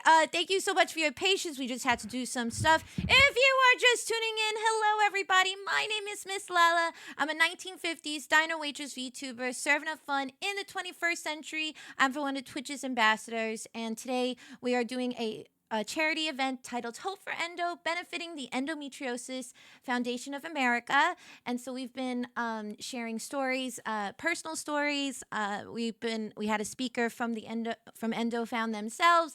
It's a day full of guests, advocacy, empowerment, and awareness regarding this disease. If you want any information about Endo Found, we have lots of commands to provide information: ! Endo Found, ! Endometriosis, and ! Tiltify to see the charity campaign on Tiltify. We are very close to 4,000, which is amazing. And we'll be live for until what is it? We've been streaming for 4.5 hours, and so and this is a 12-hour event, so we got lots of time to go. I'm so grateful that Ginger, Estrella, and Pomato are sticking around. We're going to continue talking because we were having some really great conversations, and so we wanted to just continue yapping about that. If you wonderful ladies would like to reintroduce yourselves to people who are just tuning into the event, love to have that. Yeah. So, well, we could go the other way around. We did left to right. Let's go right to left this time. So, Pomato, why don't you kick it off? Cool. Takes out hands, makes 2 L's. That's me, right? Okay. Hi, my name is Pomato. I'm a Canadian sci-fi themed VTuber. I play sci-fi games and sci-fi RPGs on my channel, and RPGs variety sci-fi. And I have a background in science. I just finished my master's degree in plant genetics, so you might hear some science yapping coming out from this end of the group. But I'm also highly brain rotted, so I'm chronically online, potentially one of the most chronically online people here. So don't worry about it. But yeah, no, I'm really happy to be here and to raise money for Endo research and awareness. And can we get that up to 4K? Why did I just dab? Who did that? Okay. Who is she? I had my mix it up open. Someone just redeemed a command in my chat. I did not need to do that. I should turn that off. Give me a second. I closed everything before I got here. I was like, why are they laughing? I love that. And I'm deep in a dab. I'm like, what is happening? I love that you're like, yeah, you're like, oh my God, I have endo.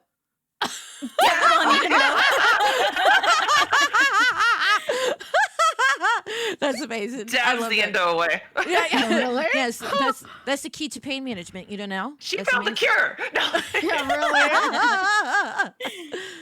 Yeah, amazing. Estrella, why? Take it away, baby. Take it away. My name is Estrella Aritas. I'm a bat VTuber, and I have a background in girl failure. Let's go. Yeah. I am collecting the bingo card of chronic illnesses and making my way through medical mysteries. And I do ASMR, and I do gaming, and I do chatting, and it's really just whatever the heck I feel like. But you can find me on Twitter and Twitch. My name is the same everywhere. So. My name is Ginger Snap Serious, and I'm not gonna screw up this intro this time. Ginger, sweetie. I sing a lot. I am a half siren, half human VTuber. I love to sing a lot. It's like one of my favorite things to do. I like Soulsborne games. I like comfy games. I like horror games. I build Gunpla on my free time and on Sundays.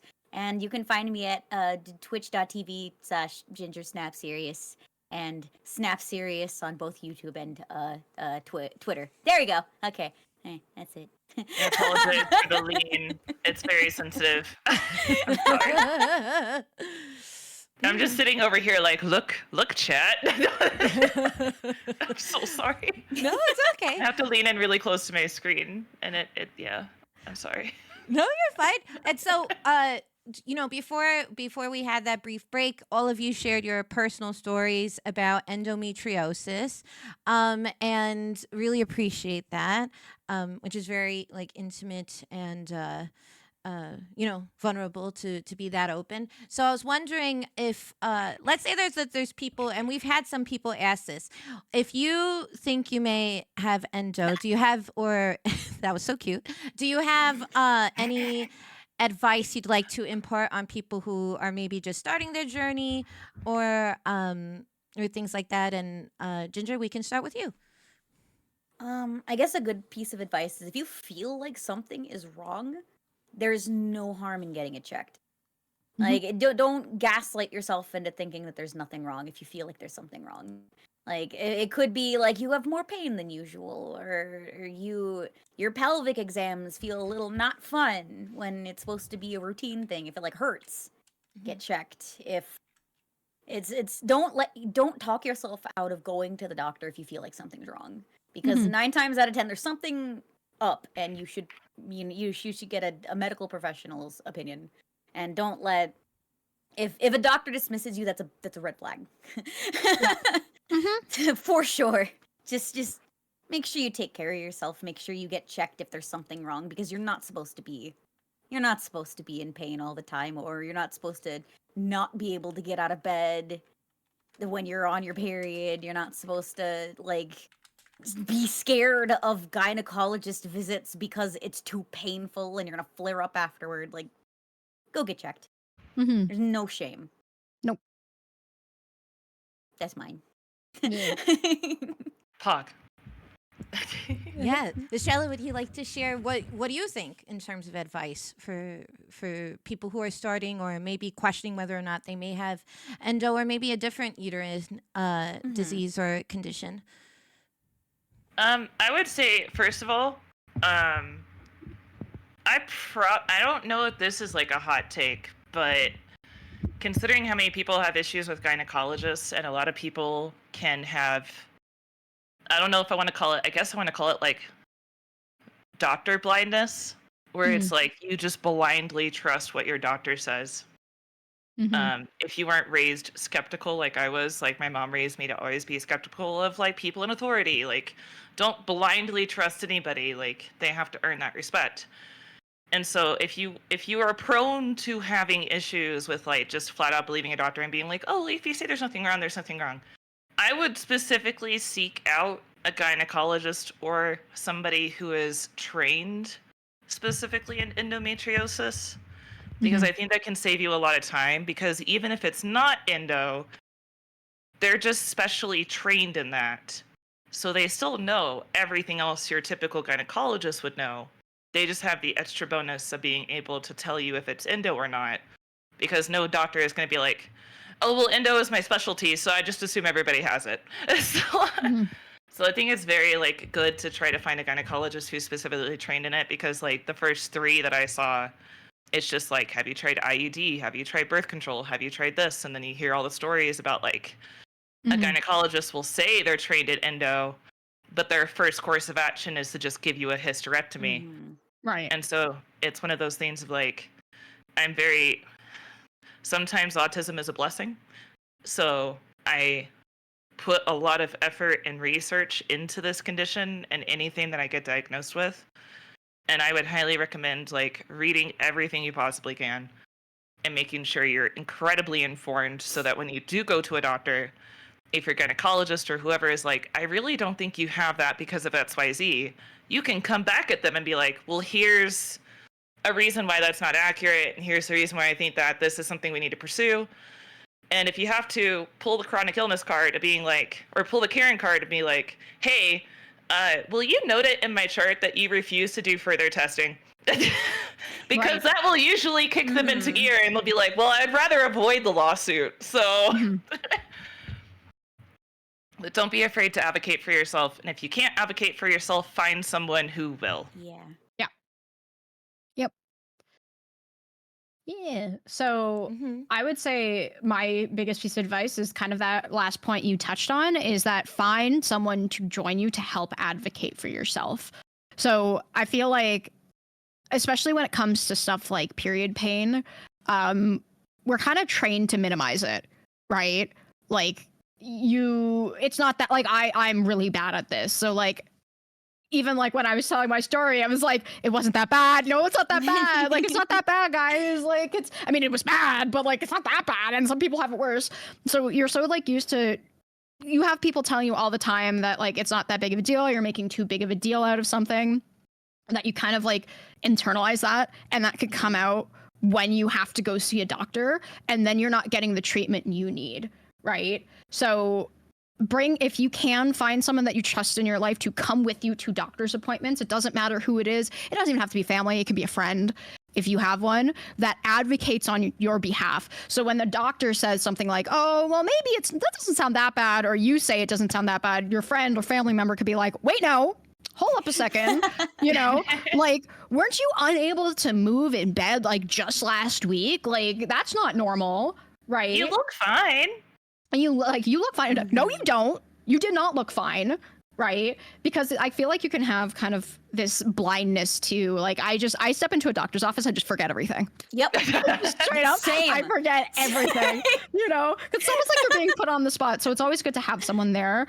Also to the point of like, find a doctor that works for you. If a doctor, if that's an option, because I know sometimes like people can live in areas where there aren't that many options, but if it is an option, try to find an alternative if a doctor is saying stuff that is whack. Like if they're saying the period is normal, if they prescribe insufficient pain meds for what you're dealing with, if like they're telling you, oh, we did a like ultrasound, like I still can't believe that. Like you did an ultrasound and we didn't see endo, so you don't have endo. It's like what? If they say you're too young. If they say you're too young or any of that, or if you like, yeah, obviously do not go straight for the hysterectomy. But if you are looking for hysterectomy and you have a doctor that's saying, well, I don't want to do that on you because you're too young, or what if your partner wants to have kids with you? Yeah. Ditch them if you can, right? You want someone who knows what they're talking about, and you want someone who is not like, if you can, a constant battle to like advocate for yourself, right? Yeah, like I think that's super important. Also do your research if you can. I know, yeah, like I know that people will joke about like WebMD and stuff like that, but there is a wealth of information online. Nancy's Nook is an amazing resource, right? And find other people that have endo if you can to talk to. It can be an incredibly healing, you might not realize how healing it is, but it's an incredibly healing experience to talk with other people struggling with the same thing, because I don't know, it's like you kind of just deal with it on your own, but to know that there are other people going through the same fight that you are can like kind of help you accept things, right? You're still in a bad situation, but like you have like a support group with you that you can like talk with about these things, and it's normal, right? Yeah. I think that's to your last point, I think that was something that like that was a big eye-opening thing for me, like in terms of my journey, that I was like, oh, it's this thing that I have, okay, fine, like it felt bittersweet when I got my diagnosis, and then I was like, okay, like I function as normal. And then when I started meeting other people who have endo, I was like, why am I feeling emotional just talking to this person casually about it? And it's like, oh my God, if you like, you don't even realize like how cathartic it is to speak to other people when it comes to I feel like I feel like people with other chronic illnesses can empathize with that when you find like people that relates to the difficulties that you have, because there is life compromises that you have to make living with this, and it's frustrating, and it just is what it is. But you feel very alone because some like even you were talking about it earlier when you're like, oh, I have to take a week off of work, and the job is like, okay, I have periods too, it's not that bad. You're like, totally. And it's like, well, well, actually it is, but a lot of people just don't know. And talking to somebody else who's like, yeah, isn't that crazy? Like, I also deal with this. This is my story. I've had to learn this. Or what's even great is like, like you can share pain management tips or whatever. And it's just really, really helpful to have a sense of community when you're navigating something like that, because one thing, like endometriosis, like you have that tissue, like it grows in places, but it literally affects your body. Something that I learned was that not even about like the literal growth of this tissue growing in places, it chemically affects your brain. So mental health is not just like I just feel sad sometimes. It's literally also physically and chemically affecting your brain because of what's happening in terms of your body. Because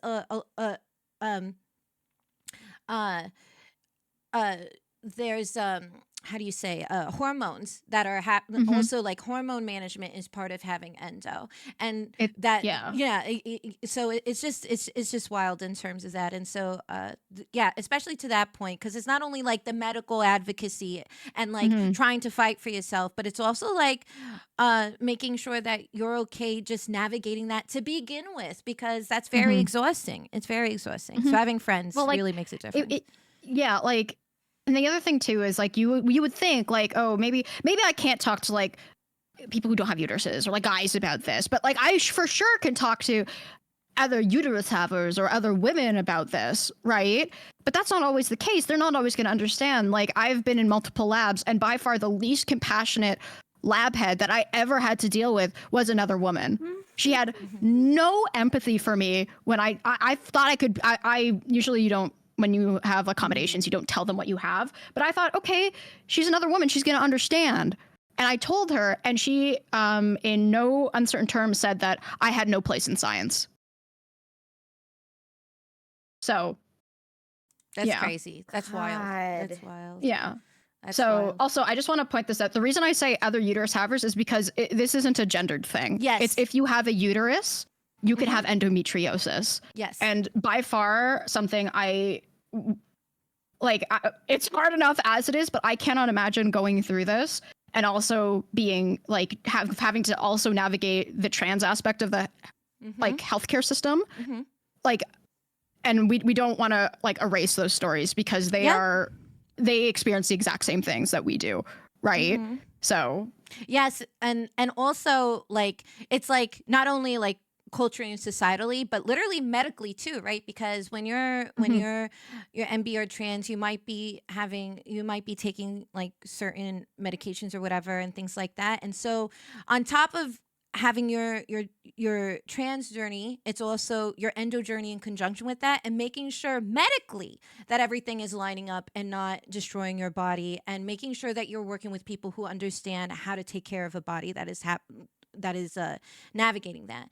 And so yes, we always say, instead of like it's one in 10 people who have uteruses tend to have endo, because like you said, it's about an organ in your body. That's what And that's just the number we know about too. Yes, exactly. Think about all the unreported cases. Yep. Yeah. Specifically, my mom was talking, and this is the last thing I'll say, but she was talking to me about this, and she's like, yeah, I remember like whenever I went to go get my tubes tied, she's like, the doctors told me afterwards, they're like, we had to cut through like cartons of scar tissue. We've never seen anything like this in our lives. Like, this is crazy. And she was just like, huh, okay. And then life moved on. And I was talking to my gyno about it, and she's like, there's only two things that could cause that. And she's like, it'd be endometriosis or pelvic inflammatory disease. And my mom was like, well, that explains why my period sucked all my life. So yeah. Yep. Exactly. But I did want to say thank you all once again for not only taking the time to share your stories, but also to give insight to people who may be like, I don't know what to do. Mentioning Nancy's Nook, or just constantly like repeating like advocate for yourself. Advocate, because that's You really gotta grow that backbone, unfortunately. yeah, especially when it comes to this. Thankfully, not every doctor is like that. It just happens to Oh, be yeah. that's more Yeah. common than not that happens to be the case. So, so that's why that's why it's always repeated, because there's way too many stories that that sound similar, because it is a common issue that there isn't enough awareness about this, and even from people we think may know, like OBGYNs or GYNs. And so yeah, so thank you all so much. Why don't we take a moment? Why do you ladies go through and tell us where we can find you when you're streaming next and all that good stuff? Yeah, tell us all about yourself. We can go this time. Pomato, why don't you kick us off? Thank you for not making me pull out my left hands again. You can find me. I'm Pomato Master on every platform. I stream usually later, so around 8 to 9 p.m. EST. I play sci-fi RPGs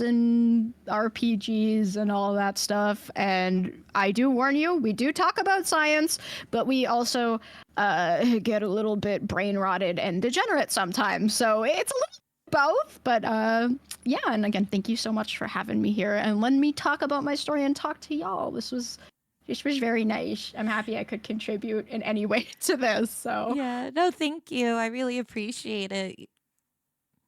My name is Estrella. The only selling point that I've got left at this point is that I am one of the few remaining blind VTubers that is left.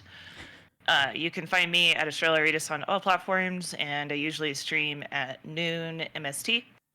And I do anything from gaming, just chatting, all that jazz, to sometimes, if I feel spunky in the middle of the night, I'll do some ASMR. My name is Ginger Snap Series. I stream Tuesdays and Fridays through Sunday at 4 p.m. and 12 p.m. PST respectively. I build Gundam model kits. I play horror games. I like Soulsborne games. We play Yakuza every Tuesday. I love singing a lot. And I'm a half siren, half human VTuber. You can find me on twitch.tv/GingerSnapSeries. Thank you very much for having me on here, by the way. It's I've always wanted to be able to help talk about my experiences to help anybody who may also be dealing with the same thing. So This thank is you such a for huge hosting opportunity. yeah. Seriously, thank you so much. Oh my Lala. God. Well, thank you so much for taking time out of your day to be so open and vulnerable, and for sharing your stories. And, I think it's, it's people like all of you that are brave to share and be open about your journeys that really helps inform people of just how debilitating this thing is, but also shows how fabulously strong and the level of fortitude each of you have in terms of navigating life despite this crazy disease is just a testament to your strength. And so just thank you so much. And thank you for supporting and just coming through, and it's been just so lovely to get to know you, and always to build community over something that we're all connected by, so thank you very much. I appreciate it. Make sure to follow every single one of these fabulous VTubers. They're wonderful. They all have different content, which is fabulous, and we're lucky to have them as part of our community. So make sure to check them out. They're all tagged in the stream title. And we're gonna take a brief moment, and I'll be back with our next guest. But thank you so much. Thank you so much. Everybody say bye to them. Raise a lot of money. Dad, you better raise so much money. Oh my God. Not very far from 4K. Yeah, Let's we're go. so close. Bye.